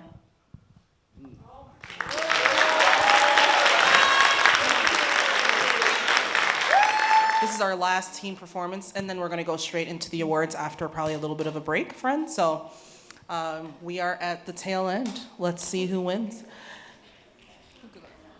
All right, judges, are we ready? Wonderful. Ladies, take it away. My name is Dallas Marino. Hi again. And my name is Lyra White. And we're from Horizon Science Academy, Cleveland.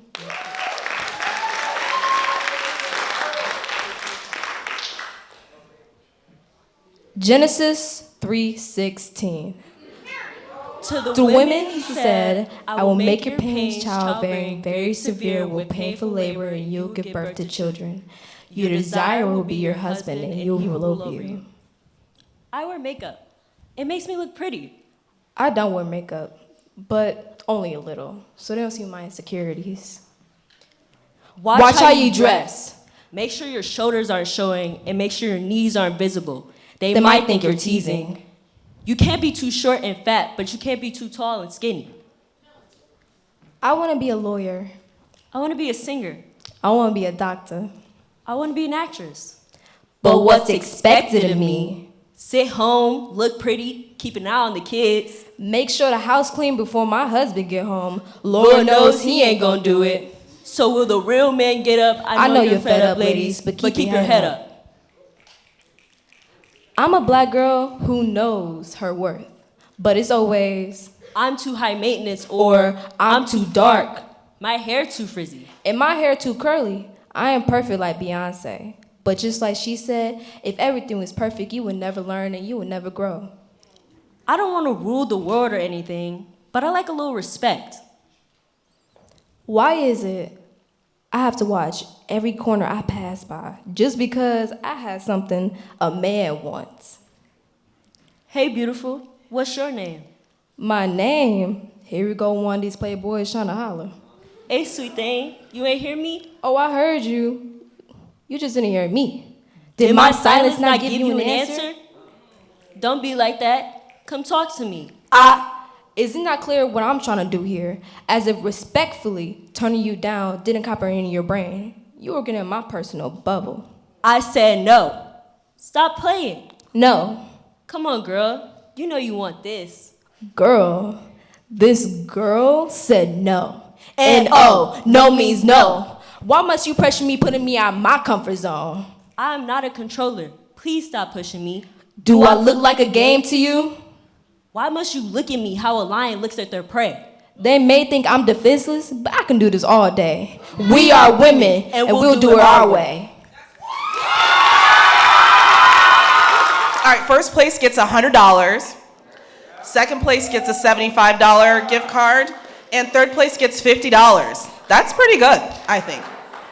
And as you all know, we had 2 categories, friends. Freeform, solo individual, 6 through 8 and 9 through 12, and then we had the group, which we'll do after. So in third place, that's the next slide, right, Sam? Third place for freeform for 6-8. The winner is Abdiaziz Adhan from HSA Twin Cities. Come on up. Round of applause, guys. This is Minnesota's first year coming. Come on down, sweetheart. Look, Minnesota comes the first time and they already taken an award, so let's just say that. There it is. Hold on.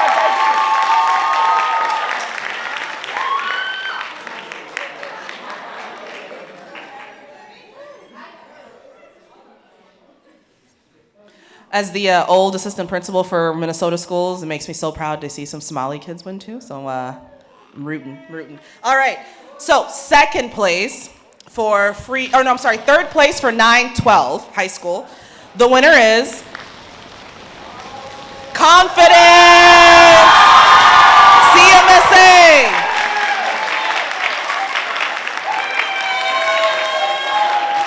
Come on down, Confidence.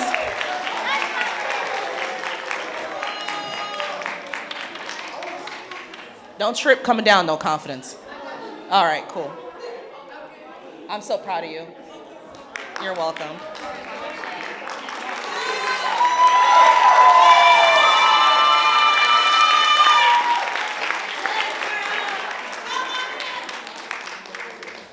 All right. Second place, 6-8. You said what? There's no 6-8. Okay, so we have 2 first place winners for 6-8. So they had a tie. It was a tie. So we're only going to do 9-12 second place. 9-12 second place. Let's. Janae Coleman. HSA Toledo.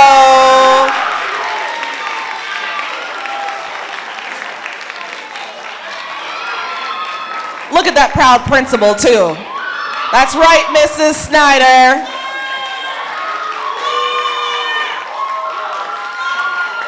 Great job.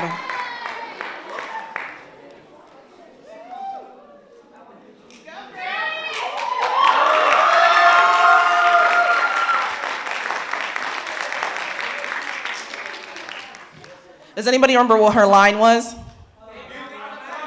You think I'm mad? There it is, yep.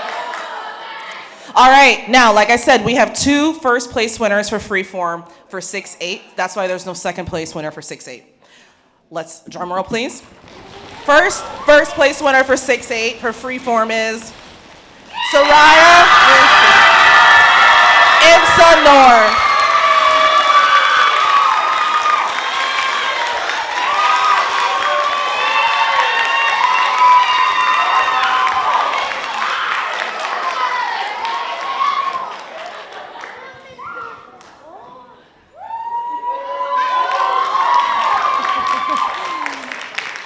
All right, the second first place winner for 6-8 freeform, drum roll please. Aminata Ba, HSA Cincy.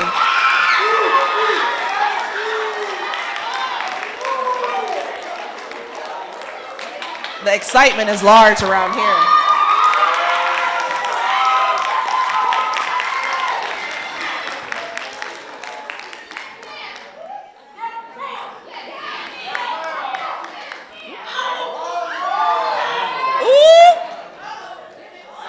My bad. What's the next slide? Which one is it? Oh, first place 912. First place 912. Barbara Starks, Imsa North.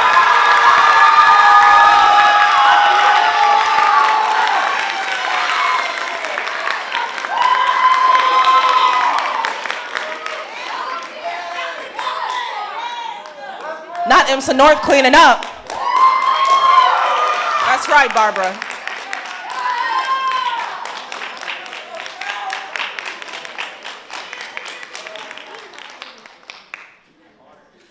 All right, let's give a round of applause to our free form winners.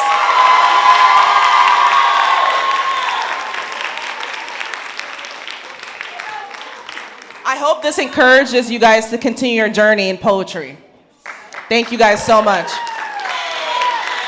It's the diversity for me.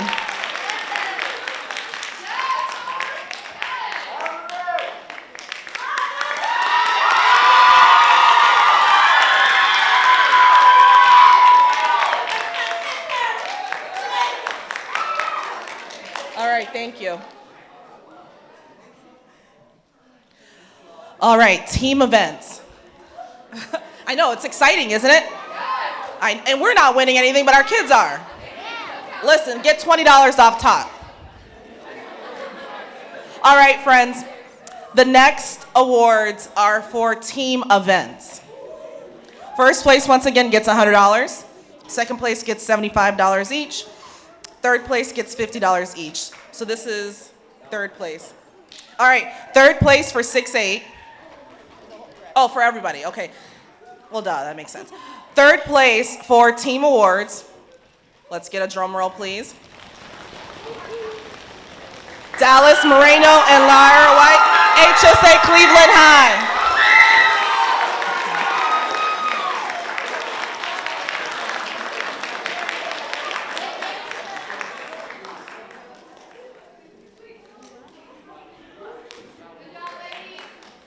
Let's go, Cleveland High.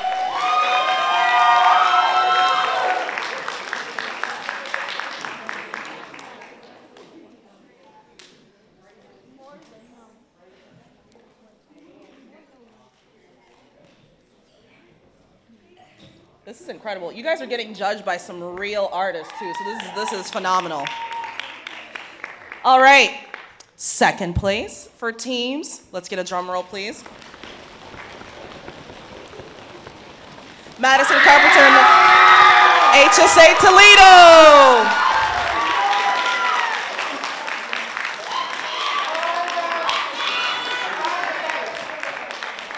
You guys did an amazing job.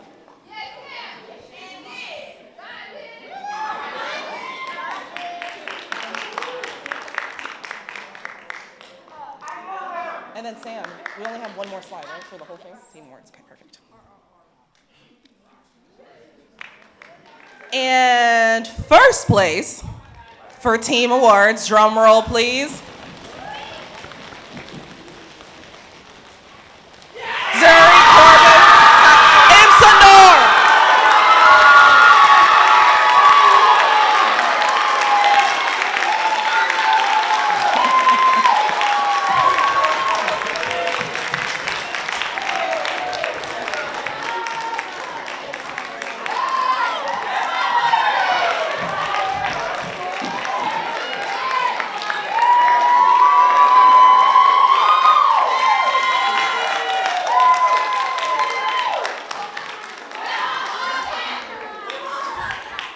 That's right, administration team at Imsa North. That's right.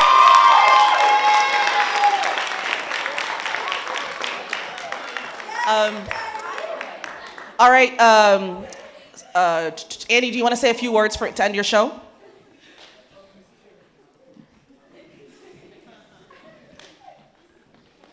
Again, thank you, everybody. This was awesome. Please spread the word in your schools. People always come up to me after this and say, wow, I wish more people did it. This is what school is about, in my opinion. Use language, not to get a score on a test, but to say what you want to say. And every time I leave, I'm inspired. So help me give everyone a round of applause. Thanks, everybody, for coming. I appreciate all of you.